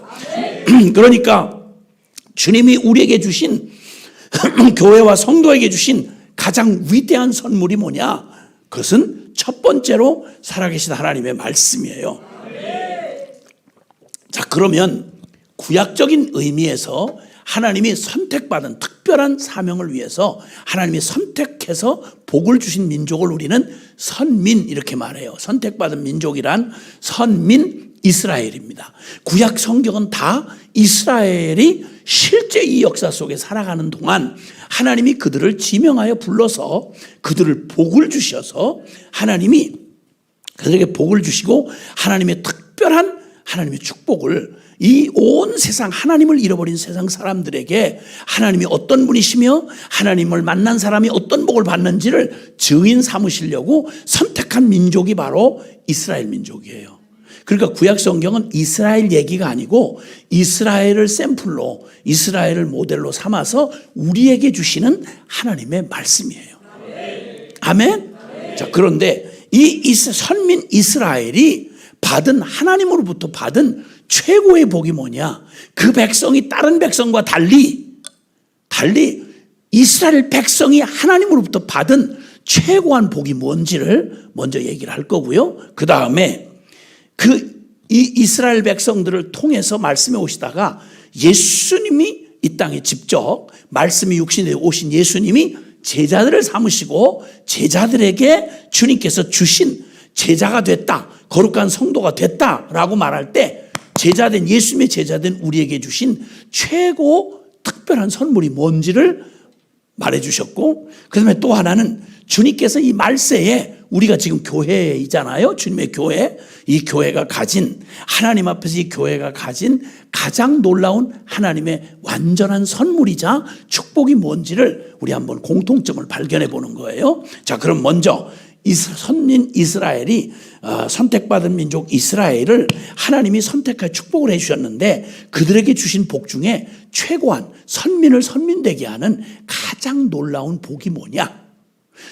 성도를 성도라고 삼아주셨는데 이 성도인 저와 여러분에게 주신 하나님의 가장 여러 가지 복이 있지만 만복이 있지만 그 모든 복 중에 최고한 복이 뭐냐?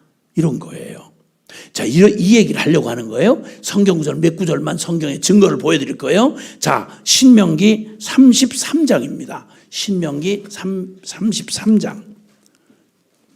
신명기 33장 찾으셨으면은 3절과 4절 말씀입니다. 성경 가지신 분들은 다 찾으시고요. 예, 성경 찾으시고, 잔소리를 할 건 아닌데, 성경을 하나님의 말씀을 대하는 게 바로 하나님을 보이지 않는 영이신 하나님을 대하는 거하고 아주 바로메타다 이렇게 얘기했잖아요. 그 성경을 소중하게 여기셔야 돼요. 아멘. 그 성경을 늘 갖고 다니셔야 돼요. 자매님들이 명품백을 좋아한다는 걸 내가 아는데 명품백의 기준은 성경이 들어갈 수 있느냐 없느냐, 그게 명품백의 기준이에요. 어제 잠깐 어디서 봤는데 막 가방 하나에 1,500만 원짜리 가방이 자매들 백 있잖아요. 거기다 뭐 금을 싸발랐는지 어쨌는지 그걸 뭐 1,500만 원짜리 2,000만 원짜리 뭐 이런 게 파는 명품 코너가 있더라고요. 거기에 요만한 백, 아무리 작은 포켓 성경도 안 들어갈 것 같아. 그걸 명품 인내하고 이렇게 하고 들고 다니는 그런 불쌍한 이 여자들이고, 다시 쳐다보지 마세요. 그런 여자 쳐다보지 말고, 혹시 총각들 있다면 그런 거 좋아하는 여자는 아야! 결혼 대상에서 완전히 제외시켜야 돼. 그 얼마나 속색일 여자인지 몰라요. 바보 같은 게. 밥만 많이 먹, 그런 것들. 명품백의 기준은 성경이 들어갈 수 있다 없다야. 아멘? 아멘 크게 하세요. 그러니까 단돈 1,500원짜리 백이라도 성경만 들어있으면 그거야말로 역사의 가장 귀중한 백이지. 성경책이 들어있는데. 할렐루야. 응? 아멘이지. 아멘. 근데 여기 선민 이스라엘 신명기 33장 3절 4절에 자 시작. 여호와께서 백성을 사랑하시나니 모든 성도가 그의 수중에 있으며 주의 발 아래 앉아서 주의 말씀을 받는도다. 모세가 우리에게 율법을 명령하였으니 곧 야곱의 총회의 기업이로다. 아멘. 자, 이스라엘 백성이 하나님의 사랑을 받는 백성인데 하나님께서 백성을 사랑하셔서 하나님이 이스라엘 백성을 사랑하시나니 모든 성도가 그의 수중에 있다. 그러니까 하나님의 품 안에 가장 사랑하는 자녀를 품어서 누구도 손댈 수 없이 하나님 내 거야, 내 자식이야, 이렇게 사랑을 받는 사람의 특징이 뭐냐면, 하나님이 백성을 사랑하신 최고한 사랑의 특징이 뭐냐면 주의 발 아래 앉아서 주의 말씀을 받는도다. 와우, 할렐루야. 야, 주님의 발 아래 앉아서 늘 그분의 말씀을 들을 수 있는 특권을 가진 게 이스라엘이라 이 말이에요. 선민 이스라엘의 최고의 복은 땅도 아니고 집도 아니고 돈도 아니고 다른 게 아니라 최고의 복이 뭐냐면 하나님이 사랑하는 자의 특성이 뭐냐면 늘 가까이 누구보다 먼저 찾으셔. 걔 어디 갔어? 그리고는 보시면 너무 기뻐하시는 거야. 그리고 속에 있는 얘기를 다 걔한테만 얘기해 주는 거야. 그럼 그 사람을 특별히 사랑한다는 증거죠. 배기 싫은 사람은 일단 보고 싶지 않잖아요. 그죠? 그리고 절대 중요한 얘기는 그 재수없는 거한테는 안 하지. 하나님의 가장 사랑받는 사람의 특징이 뭐냐면 그의 발 아래에 앉아서 주의 말씀을 듣는도다. 가장 사랑하는 거. 마르다와 마리아 얘기 알고 계시나? 네.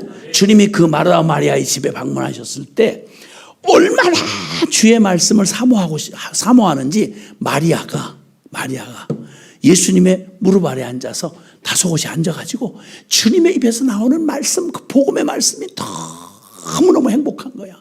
영혼이 너무 기쁜 거예요. 넋을 잃고 저는 지금 밥을 준비해야 되는데 그냥 거기 앉아가지고 얄밉게 거기 앉아가지고 주의 말씀을 듣고 있었단 말이에요. 그때 그냥 오지랖이 넓은 언니 마르다가 그냥 둘 수가 없어. 주여, 여우 같은 게 아니고 진짜. 아휴, 내가 얘기 안 하려고 그랬는데 주여 생각 좀 하옵소서. 제가 지금 얼마나 이거 밥을 깍쟁이 같은 거 나와서 같이 해야 되는데 아주 주님 발 앞에 앉아가지고 그냥 말씀만 든다고 저만 듣고 싶어? 아유 진짜. 주여 그 아이 좀 야단 좀 치세요. 이랬다가 주님이 맞다야 요 아주 얄밉구나 얘가 빨리 나가서 밥 차리래야 이렇게 했나요?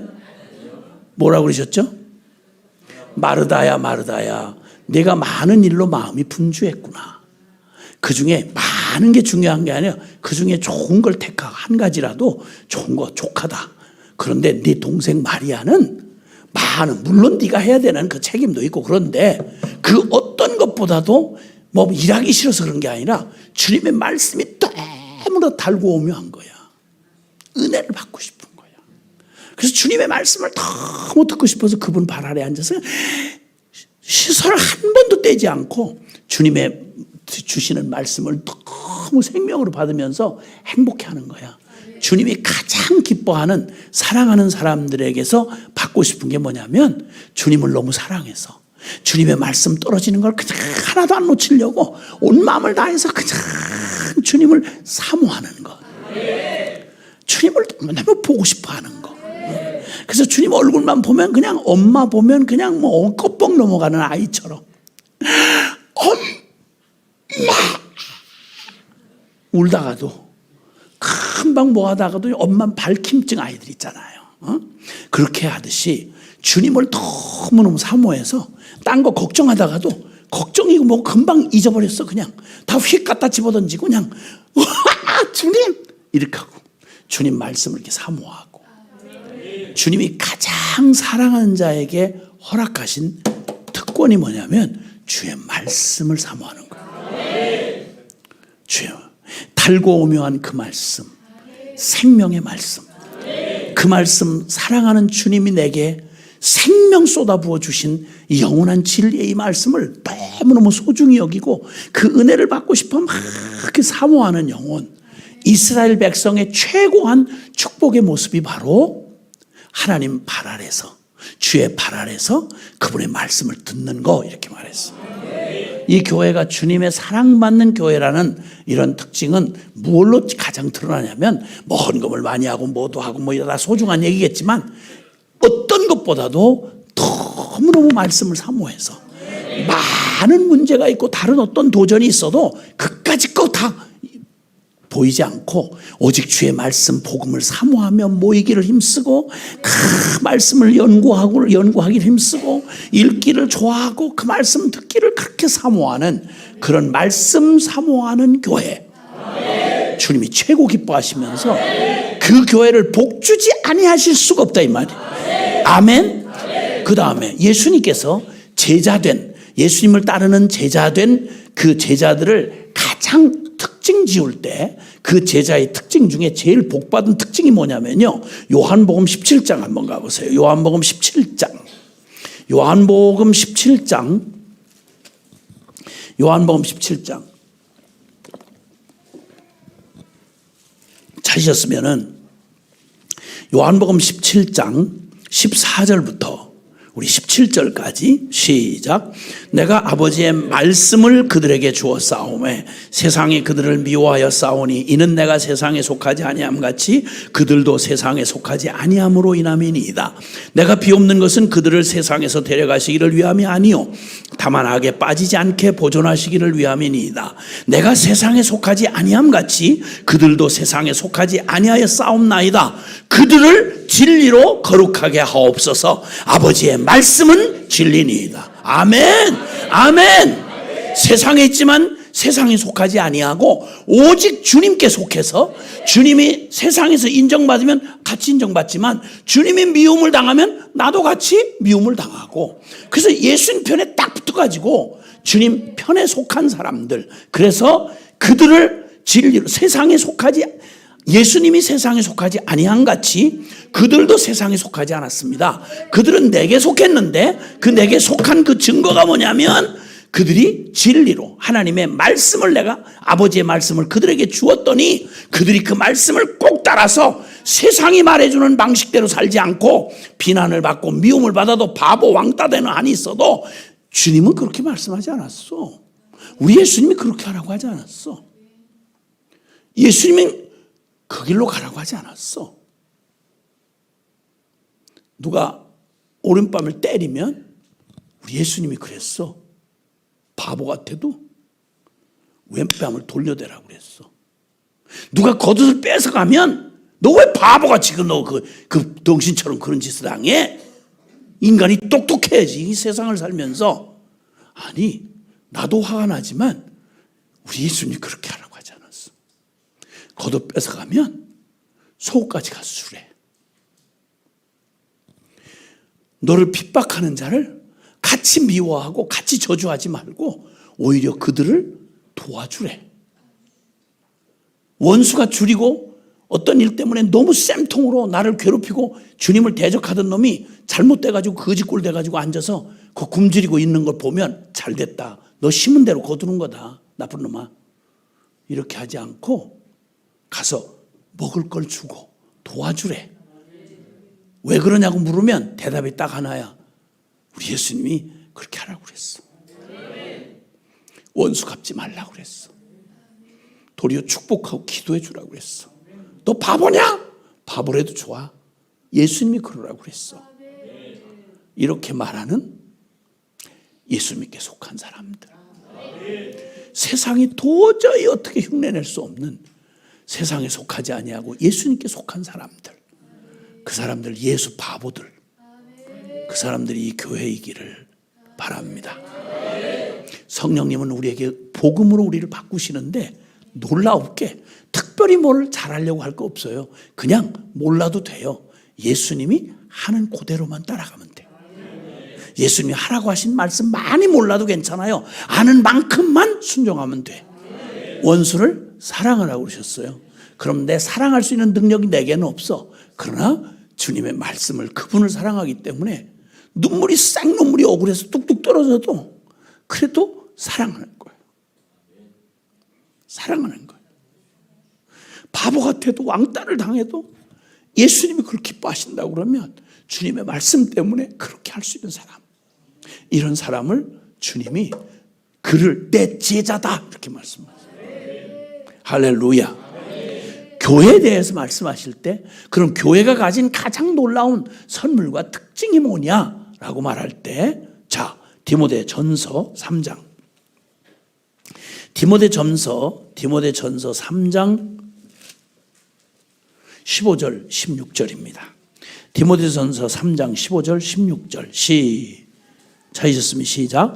만일 내가 지체하면 너로 하여금 하나님의 집에서 어떻게 행하여 할지를 알게 하려 함이니 이 집은 살아계신 하나님의 교회요 진리의 기둥과 터니라. 크도다 경건의 비밀이여 그렇지 않다 하는 이가 없도다. 그는 육신으로 나타난 바 되시고 영으로 의롭다 하심을 받으시고 천사들에게 만국에서 전파되시고 세상에서 믿은 바 되시고 영광 가운데 올려지셨느니라. 아멘. 하나님의 교회는 뭐라고요? 진리의 기둥과 터라고요. 사람들은 교회의 건물을 보거나 사람들은 교회 교단이나 아니면 멋진 목사님이나 여기 교인들의 세련된 뭘 보고 감동 안 받아요. 세상이 필요한 건요 진리의 기둥과 터가 돼요. 하나님의 말씀, 다른 이 세상의 통박이나 경험이나 그 똑똑한 사람들이 살아가는 악착같이 자기 안 지고 제목 딱딱 찾아 먹으면서 살아가는 이 세상의 죄인들과는 전혀 다르게 예수님이 이 땅에 보여주신 그대로 바보같이. 그러나 분명한 건 진리의 기둥과 터를 삼은 교회. 그 교회는 하나님 말씀이라면 전혀 타협 안 해요. 그 교회는 아무리 불이익을 당해도 하나님 말씀대로 순종해요.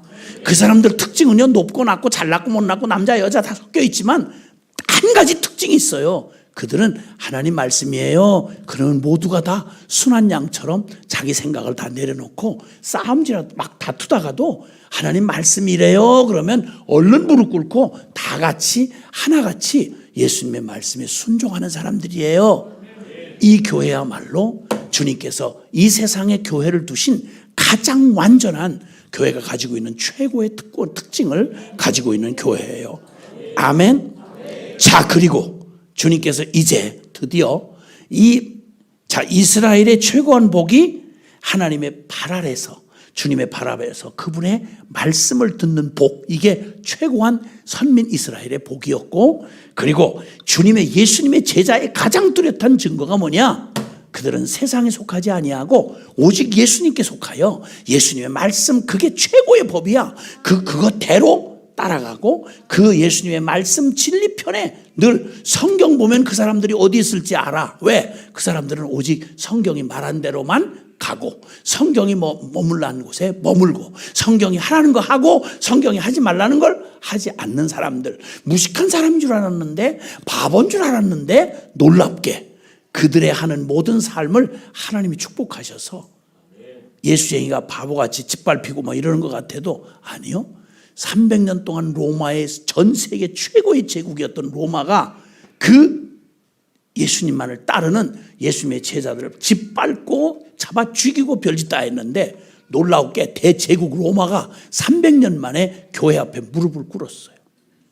교회는 오히려 점점 더 하나님의 축복 가운데 세상을 가득 덮도록 부흥했어요.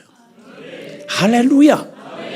우리 살아계신 우리 하나님, 그분이 우리에게 이 말세를 살아가는 지금 이 마지막 때 정말 역사에 가장 혼란스럽고 어려운 바로 이때에, 영적으로 살기가 가장 어려운 이때에 주님께서 우리에게 주시는 주님의 권면 한번 들어보는 거예요. 자, 디모데 후서, 오늘 읽었던 본문에 보면 디모데 후서 3장 거기에 보면 이렇게 말씀하세요. 디모데 후서 3장 3장 1절부터 5절까지 우리 말세에 대한 주님이 2000년 전에 예언하신 건데, 지금 우리 시대를 그대로 비춰주시는 진단해 주신 말씀이, 예언이 그대로, 하나님 말씀이 진짜 두려운 거예요. 2000년 전에 기록된 말씀이거든요. 예언하신 거예요. 말세가 되면 이럴 거라고. 그런데 그대로 이 시대를 지금 보고 말하는 것과 같아요. 시작. 때가 이르러 사람들이 자기를 사랑하며 돈을 사랑하며 자랑하며 교만하며 비방하며 부모를 거역하며 감사하지 아니하며 거룩하지 아니하며 무정하며 원통함을 풀지 아니하며 모함하며 절제하지 못하며 싸나우며 선한 것을 좋아하지 아니하며 배신하며 조급하며 자만하며 쾌락 사랑하기를 하나님 사랑하는 것보다 더하며, 경건의 모양은 있으나 경건의 능력은 부인하니 이 같은 자들에게서 내가 돌아서라. 아멘. 아멘. 지금이 중독 시대라고 그래요. 중독 시대. 마약 중독, 컴퓨터 중독, 인터넷 중독, 거기다가 술 중독, 담배 중독, 커피 중독, 중독, 포르노 중독, 성중독, 온통 세상에 멀쩡한 사람이 없을 만큼 무언가에 중독되어 있어요. 수많은 매체를 통해서 수많은 기회가 우리에게 허락되어 있다 보니까 중독이 돼가지고, 사람들이 그 중독하는 이유가 뭐냐면, 사람들이 말세가 잘 살게 되는 때가 아니라 고통하는 때가 이를 것이다. 왜? 사람들이 모두가 자기를 사랑하며 지독한 자아사랑에 빠져요. 어릴 때부터 지 멋대로, 그리고 제가 하고 싶은 건 누구도 못 말리게 이렇게 자녀들을 키워놓은 거예요. 이렇게. 그러니까 제일 무서운 일이 바로 뭐냐면, 사람들이 자기밖에 모르는 사람끼리 부부가 돼서 만났다. 생지옥이에요. 생지옥. 나만 나밖에 몰라. 이런 사람하고 같이 살게 됐다. 이 생지옥이에요. 이 세상이 지금 난장판이 난 게 뭐냐면 전부 다 우리. 정치 권력을 가지면 우리. 나라고 뭐고 국민이고 다 말아먹고 별짓 다 해도 갔다가 북한에다 바치든지 아니면 중국한테 바치든지 무슨 짓을 해도 저 하나, 우리만 먹고 살만해지면 되는 거예요. 이 미친 이 자아의 병이 마지막 때가 되면 사람들이 지독하게 자기를 사랑하고, 자기 사랑하니까 뭐 옳으냐 그르냐 하나님 말씀 진리 아무 상관없어요. 돈을 사랑해요. 왜냐하면 돈을 가지면 뭐든지 손에 넣을 수 있으니까. 자랑하고 교만하고 얼마나 자기 피할 시대, 그리고 비방하며 틈만 나면 누구 탓해요. 누가 탓하고 누구 때문이다 물리치자 타도하자.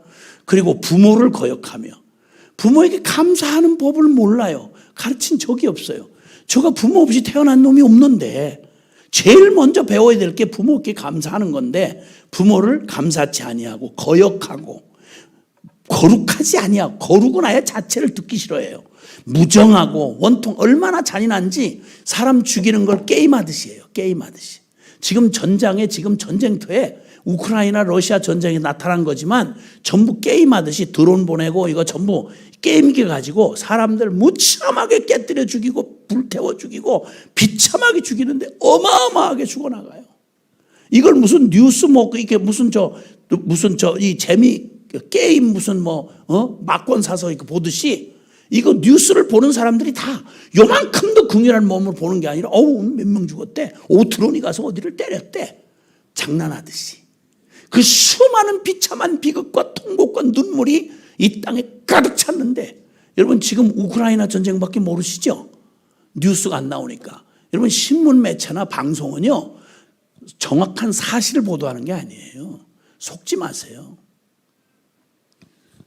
지금 우크라이나 전쟁을 하나로 본다면 이스라엘 전쟁 있잖아요. 하마스하고 전쟁하는 이런 전쟁이 현재 지금 진행되고 있는 전쟁이요 전 세계적으로 28군데예요. 뉴스에 나오는 건 막 자기들 관심 있고 이것만 나오지요. 다 안 보여줘요.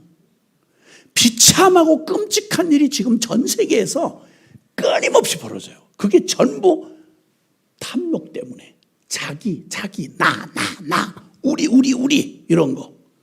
아프리카 같은 데만 해도요, 서양 사람들한테 해방받고 독립했다고 한 다음에 그 다음에 평화가 올 줄 알았는데, 여러분 아시지만 리비아 카다피 죽이면 끝나는 줄 알았는데 전부 민족 부족들끼리 싸움을 해서 먼저 차지하고, 전에가 차지하고 너네 노예 삼겠다, 저 동족들끼리 같은 나라끼리 이 생 난리를 치고 지금 리비아 완전히 지옥같이 됐어요. 지금 예멘 사태, 여러분 거기 후티 반군하고 거기 주군하고 붙어서 전쟁을 하는데 어마어마하게 죽어나가요. 수단 다이프루 사태 말로 못해요. 지금 민주 콩고 공화국 지금 반군들과 함께 지금 피바다를 만들고 있어요. 전 세계가요 지금 이런 오직 나는 사탄에게 완전히 사로잡힌 이 자아추구의 이 저주에 휩싸여 가지고 고통하는 때가 오고, 무정하고 원통함을 풀지 않고 모함하고 절제하지 못하고 싸납고 잘 먹고 사는 것 같은 미국은 괜찮으냐? 아니잖아요. 난리가 났어요. 저기도 그동안 막 이런 악의 커넥션들이 서로 딥스테이트라고 해가지고 이렇게 저끼리 해먹는 보이지 않는 세력들이 있는 거예요. 이걸 또 바로잡겠다고 하는 이 일에 그냥 막 서로 지금 쉽게 말하면 총성 없는 전쟁이 지금 미국도 전체 나라가 흔들흔들할 만큼 난리를 치고 있는 거죠. 여러분 한국에 지금, 미국에는 지금 그 펜타닐이라고 하는 싸구려 싼데 몰핀이라고 하는 그 아주 강한 진통 마약 성분이 있는 약 100배가 높은, 이거 한 번 0. 몇 g만 받으면 그러면 그냥 완전히 좀비가 돼가지고 사지가 뒤틀어져가지고 이렇게 하고 죽어가요. 지금 그 일이 벌어지고 있는데 지금 그래서 마약과의 전쟁을 지금 벌이고 트럼프가 난리를 치고 있는데, 한국에 지금 이미 펜타닐이 알 수 없는 방식으로 적잖이 왔고요. 청소년 어떤 애가 지금 화장실에서 오늘 아침 기도 제목이 올라왔던데, 화장실에 중학생 애가 이렇게 해서 어떡하다 이렇게 하고 죽어 있는 거예요. 알고 봤더니 약물을 댄 거예요. 학교에서 선배들한테 이렇게 해서 슬쩍 해서, 미국의 학교 애들 중에 여러분 마약을 가까이, 교민 아이들 중에도요 마약을 80~90%가 마약을 다 한 번씩 권유받는 거예요. 마약이 비쌀 때는 못 하는데 이건 너무 싸요. 근데 한 번 먹으면 치명적이에요. 그리고 조금만 더 하면 중독이 돼가지고 평생 꽃도 피우지 못하고 비참하게 사지가 뒤틀어져 죽어요. 근데 이 얘기에 지금 한국은 쉬쉬하다가 지금 마약 청정국이로 어쩌고 왔다가 이 난장판 정치판 이 난리를 치는 동안에 한국은 벌써 심각하게 지금 마약에 지금 마약 사범이 생겨서 잡으려고 하면 무슨 이유인지 뭐 검찰 경찰 여기서 이상하게 그걸 이 뉴스 매체들하고 같이 짜고서 이걸 없애고 자꾸 이러는 거예요. 없는가 했죠. 근데 지금 엄청난 비극의 사태가, 여러분 아이들도 안전하지 않아요. 학교에 가면 또래 집단한테 여러분 이거 안전하지 않아요. 이런 일들이 말세에 일어날 것이라고 그랬고요. 제일 끔찍한 건 쾌락 사랑하기를 하나님 사랑하는 것보다 더한 거예요. 우리의 어떤 영적인 열심보다 이 쾌락을 즐기는 이게 너무너무 열정적이에요. 지금 정신병으로 지금 거의 건강정신 수준이 학생들 사이에서도요, 거의 청소년들, 청년요 초반에 있는 청년들 가운데 이 이게 너무 허약해요. 매일 인터넷에 매체에 노출되어 있는 거예요. 핸드폰에 노출되어 있고 기기에 노출되어 있으니까 이 정신 구조가 너무 허약해져 가지고 계속 우울증에 조울증에 뭐 이 정신병력으로 건전한 친구들을 보기가 쉽지 않아요. 너무너무 허약한 이런 상태가 지금 드러나 있어요. 자, 이 모든 것은 성경이 말한 대로 죄로 가득한 이 세상, 복음이 아니면 소망 없는 이 세상이 결국 어떤 방향으로 갈지를 성경은 미리미리 다 얘기했고 보여줬거든요. 근데 문제는 그 마지막에 희망을, 이 죄에 쓸려서, 이 죄악에 쓸려서 소망 없이 자기 힘으로는 벗어날 수 없는 이 인류 역사의 이 절망 속에 하나님이 유일하게 구원의 복음을 맡긴 게 교회예요. 살아계신 하나님을 맡긴 게 교회예요. 그런데 이 마지막 구원의 등대처럼, 구원의 방주처럼 둔 교회가 여기 5절에 보니까 경건의 모양은 있는데 경건의 능력은 부인하니 이 같은 자들에게 내가 돌아서라. 교회가 지금 이 마지막 희망을 갖고 있는 교회가 교회의 본분을 잃어버리고 흔들리고 있다는 거예요.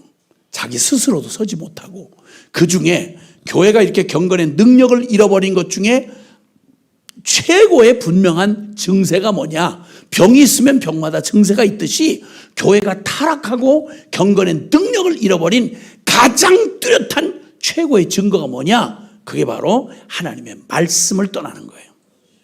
자, 그 얘기를 제가 뭐 길게 얘기는 할 수 없겠어요. 한번 볼 건데요.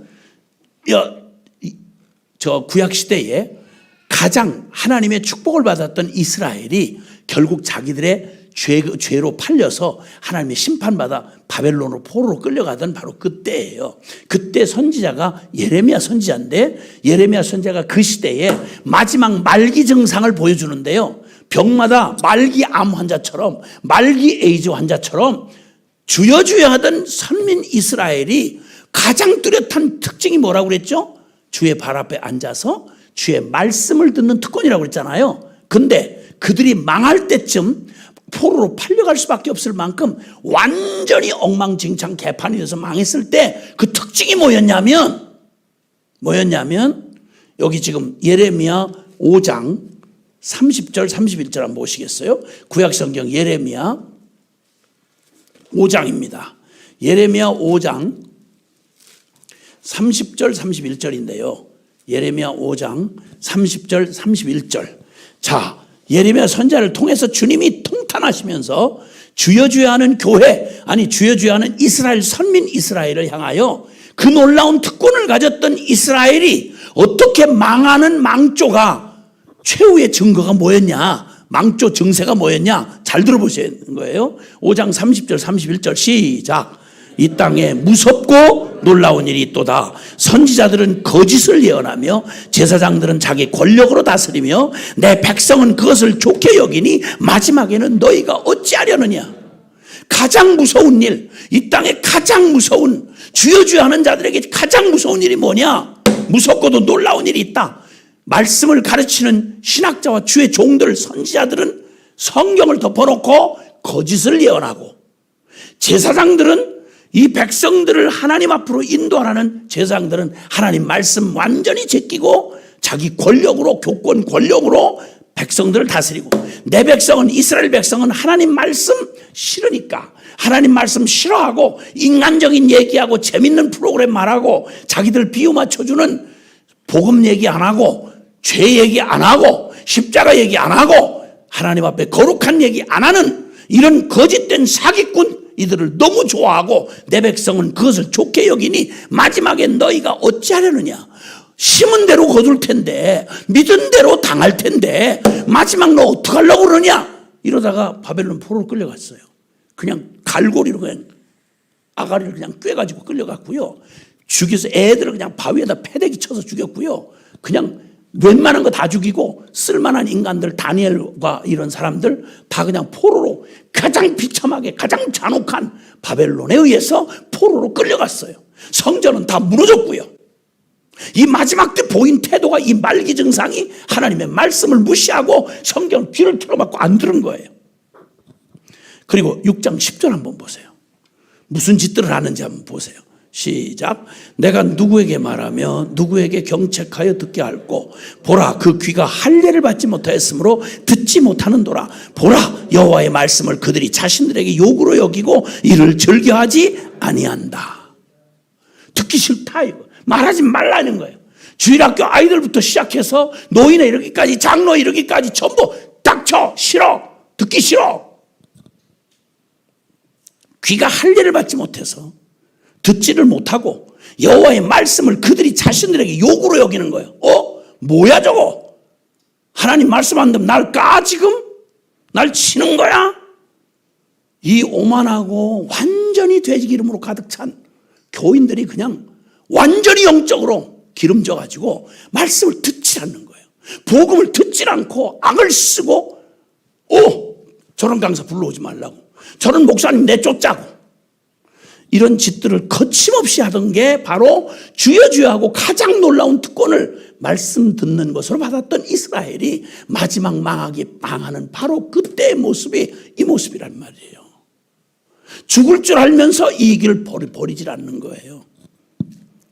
너무 기가 막힌 일인 거죠.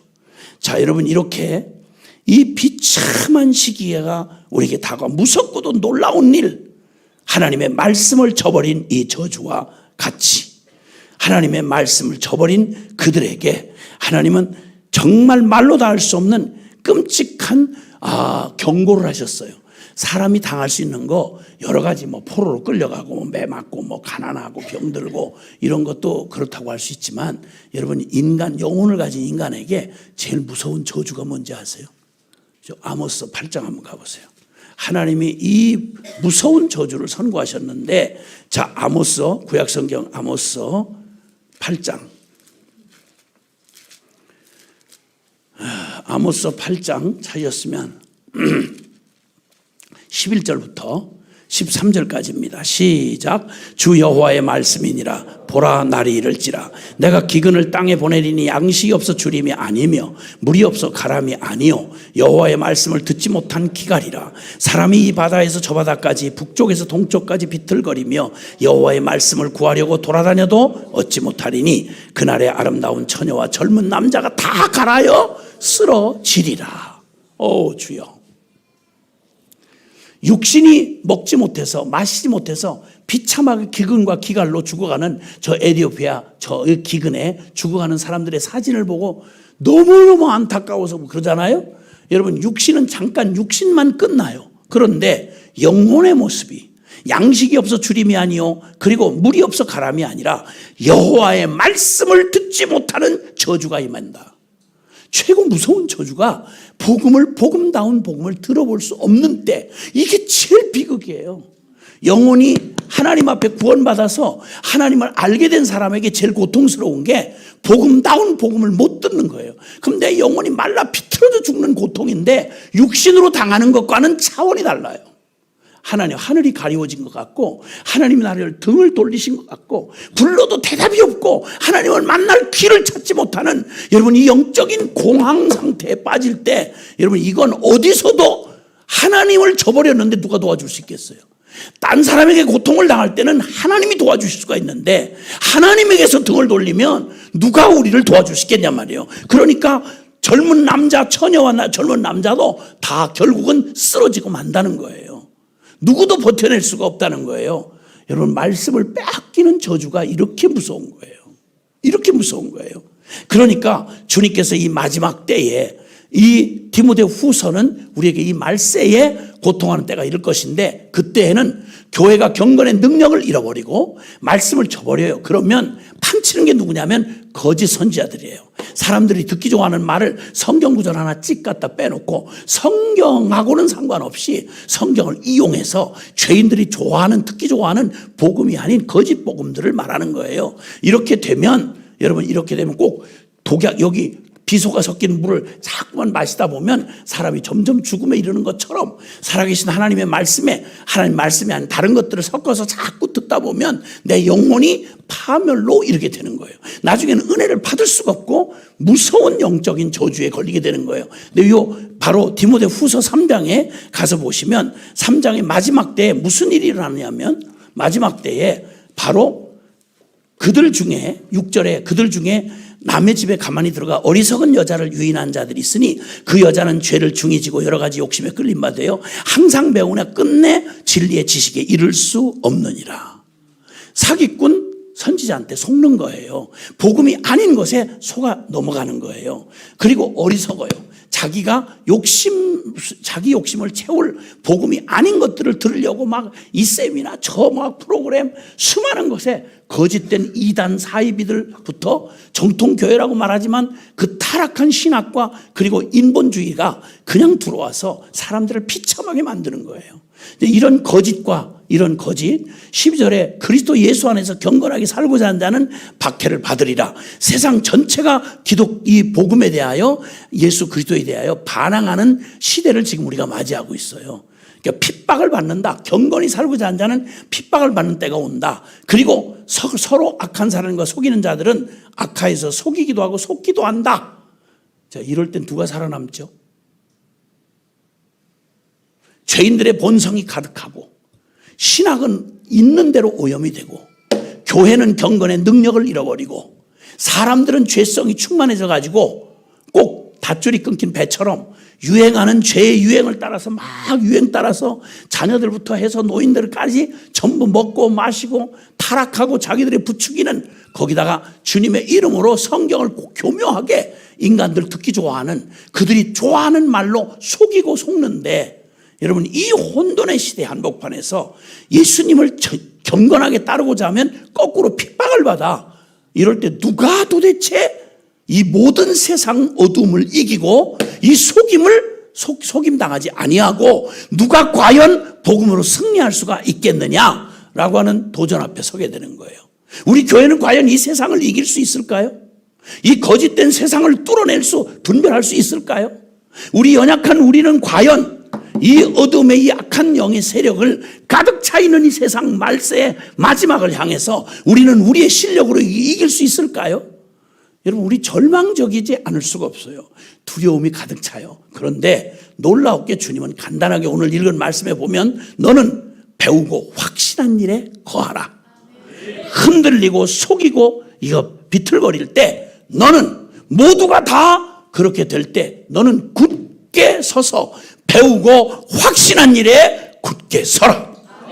눈치 보지 말고 두려워하지 말고 여론에 흔들리지 말고 복음을 외치기 시작했으면 그 복음은 영원히, 사람은 풀과 같아서 풀은 마르고 꽃은 시들듯이 인간 유행들은 지나간다. 그들은 사라진다. 그러나 주의 말씀은 세세토록 있도다. 그러니 영원한 편에 서라, 이 말입니다. 아멘입니까? 배우고 확신한 일에 거하라.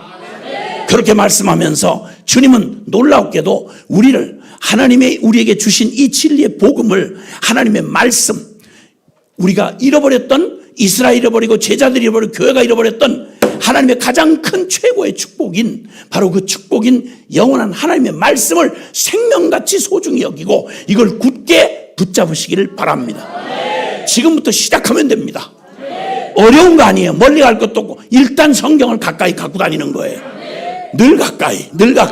그리고 그 다음에 많이도 말고 할 수 있는 만큼 성경을 암송하세요. 그리고 1년에 하루에 석장씩 주일에 5장 이러면 1년에 성경 창세부터 요한계시록까지 한 권 전체를 통독할 수 있어요. 할렐루야. 그리고 무슨 어떤 일이 있을 때 요즘에는 인터넷에 물어보듯이 뭐 네이버에 물어봐라 이러는 것처럼 여러분 네이버에 묻다니 그게 무슨 말이야? 우리 인생의 모든 문제, 그 문제를 성경에 물으셔야 돼요.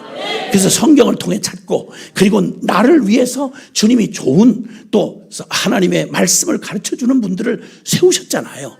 그러니까 복음을 바로 전하는 교회를 바로 찾으셔야 돼요. 지금 교회라고 다 똑같은 교회가 아니에요. 저는 40년 동안 교회를 돌아다니면서 40년 동안을 교파라고 생긴데 어지간히 다녀봤어요. 그리고 사람들 훈련도 해봤고, 그리고 늘 좋게 생각했죠. 다 교회 나오니까 다 주님 사랑하고 다 진리를 따라 사는 사람인 줄 알았죠. 세월이 지나고 사실을 알게 되는 이후에 어떻게 이런 교회를 교회라고 할 수 있나 걱정스럽게도 너무도 주님을 배교하고 그냥 봐도 차별금지법이니 뭐니 하는데 그 부끄러운 완전히 이게 무슨 말도 입에다 담을 수 없는 말도 아닌 하나님이 주신 성을 별 오락거리로 쾌락 도구로 별 짓거리를 다 하는 일을 법을 만들고 이걸 차별금지법이니 뭐니 해서 난리를 치는 온통 세상의 정통 교회들이라고 하는 교회들이 배교를 하고 신학자라고 하는 자들이 이 거침없이 하나님 만난 적도 없는 겁대가리 없는 자들이 가진 어리석은 교인들을 그냥 성경 말씀 신학이라는 이름으로 얼마나 갖다 속이고 휘둘러대는지 너무 끔찍하더라고요. 이제는 아무 교회나 가라고 말을 할 수가 없더라고요. 여러분 분별하셔야 돼요. 할렐루야. 다른 건 다 그만둬 놓고 복음에 대해서 분명히 해야 되는데, 자, 그래서 오늘 내일 모레까지 짧은 시간이지만 하나님께서 우리에게 주신 성경 진리를 통해서 우리에게 주신 위대한 복음, 그리고 이 복음을 통해서 우리에게 정말 주님이 우리를 불러주신 하나님 수준의 축복을, 우리 수준 말고 우리 그릇은 질그릇 같은 인생이지만 여기에 하나님 수준의 하나님이 나를 위해 예비하신 복을 애누리 없이 우리에게 부어주시기를 바랍니다. 그래서 여기 말씀하기를 저와 여러분을 어떤 수준으로 부르셨냐면 하나님의 말씀이 증언하는 바는 17절에 하나님의 사람으로 온전케 하고 하나님의 모든 선한 일을 행할 능력을 갖추게 하려 하심이라. 아멘. 여러분 온전한 하나님의 사람이 되셔야 합니다. 그냥 좋은 교인, 좋은 집사, 좋은 장로, 좋은 교역자가 아니라 하나님의 사람이셔야 합니다. 할렐루야. 그리고 주님의 그냥 조금 착한 사람, 조금 능력 있는 사람이 아니라 하나님의 모든 선한 일을 행할 능력을 가진 사람. 여러분 그 사람은 무엇으로 만들어지는 거 아니? 너 배우고 확신한 일 바로 이 성경으로 가능하다는 것입니다. 놀랍게도요. 성경은 두 가지로 말하면 15절에 내가 어려서부터 성경을 알았노니 이 성경은 능히 넉넉히 너로 하여금 그리스도 예수 안에 있는 믿음으로 말미암아 구원에 이르는 지혜가 있게 하느니라. 천하의 어떤 철학도 어떤 종교도 절대 우리 죄인으로 태어난 우리의 존재적인 죄인을 거룩한 하나님을 만날 수 있도록 죄를 어떻게 사함받고 어떻게 구원을 받으며 원수된 하나님과 우리가 어떻게 화목하며 어떻게 지옥 갈 놈이 천국 가며 어떻게 죄의 종로를 타던 우리가 의의 일꾼이 될 수 있는지 이 비결을 말해줄 수 있는 그 누구도 어떤 지혜도 어떤 종교도 철학도 역사 존재 내내 아무것도 있을 수 없어요. 오직 하나님의 성경이 바로 너 어려서부터 성경을 아는 너에게 하나님 예수 그리스도를 믿음으로 말미암아 구원에 이르는 지혜가 있게 하느니라.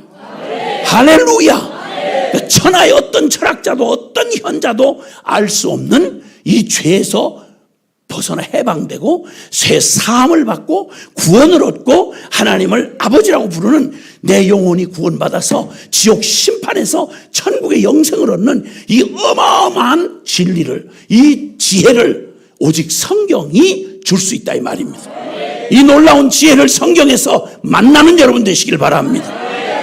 구원에 이르는 지혜, 이게 바로 성경이 오직 하나님의 말씀이 주는 지혜고요. 그 다음에 또 하나는 모든 성경은 하나님의 감동으로 된 것으로 교훈과 책망과 바르게 함과 의로 교육하기에 유익하다 이렇게 말씀해요. 여러분 이 세상에서 딴 걸 뭐 거짓말하고 사기치고 성공하고 유명해지는 거라면 성경이 답해주지 않아요. 그러나 교훈, 책망, 바르게 함, 의로 교육하여서 하나님의 사람으로 온전케 되고 하나님의 모든 죄를 이기고 세상을 이기고 이 세상의 영혼을 구원하고 승리하는 모든 지혜는 성경이 충분하다 이 말이에요. 그래서 성경을 알면 여러분 우리는 이 역사의 주인공이 되어서 하나님의 이루시는 이 하나님 나라의 놀라운 일꾼 되는 것입니다. 숫자가 많으냐 적으냐 아무런 상관없습니다. 하나님의 약속을 붙들고 하나님의 말씀에 밝은 정통의 사람이 되면 하나님의 성경에 깨어있는 사람이 되면 놀랍게도 그를 통하여 하나님이 우리의 모든 우리가 배워야 할 교훈, 책망, 바르게 함, 의로 교육하기에 유익해서 하나님의 사람으로 온전케 되고 하나님의 모든 선한 일을 행할 능력을 갖추게 되는 것입니다. 예수 만나고 성경밖에 없어서 저는 중학교 중퇴라 그랬잖아요. 그 예수님을 만나고 뒤집어졌는데 아무것도 다른 걸 알고 싶지 않더라고요. 이 성경 한 권 붙들고 살아왔어요. 그래서 주님 앞에 성경 한 권 붙들고 내가 성경 하나님의 말씀에서 만난 하나님의 이 진리의 말씀이 나를 바꿔놓은 이 말씀을 가지고 누가 젊은이에게 얘기를 하면 젊은이 통째로 뒤집어지는 거예요. 마약 중독자 36년 마약 중독자가 제가 전하는 복음을 듣고 저 LA에 있는 1.5세 교민이었는데 그 바닥에 그냥 거칠게 살던 사람이었는데 36년 마약을 하고 산 사람도 없거니와 그분이 복음 앞에 서서 뒤집어졌어요. 지금 뭐가 된지 아세요? 중남미의 마약 소굴에 거기에 선교사로 가서 거기에 그 불쌍한 영혼들 다 절망하고 나는 끝났다고 하는 그들에게 자기 얘기를 해주면 눈물을 다 펑펑 흘리면서 우리도 살 수 있냐고 우리도 새롭게 될 수 있느냐고 많은 마약 중독자들을 살려내는 주님의 선교사가 되어 있어요. 아멘. 제가 복음을 전했던 어린 아이들이 그 어린 나이에 주일학교에 때 그 복음을 들었던 아이들이 선교사가 되고 목사도 되고 모든 영역에서 사람들을 주님께서 바꾸셔서 자살을 가던 대학생 놈을 내가 5분 동안 저는 복음 듣고 그 뒤집어져 가지고 생명 살리는 사람이 됐어요. 조폭이 바뀌어가지고 주님 앞에 선교사가 되고 하나님의 거룩한 복음을 다른 거 아니라 난 성경밖에 아는 게 없어요. 근데 성경이면 충분했어요.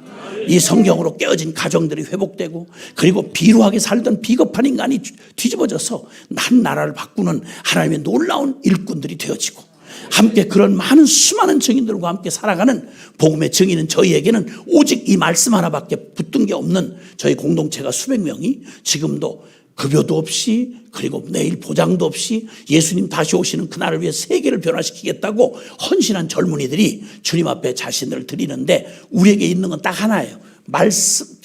말씀 기도를 해요.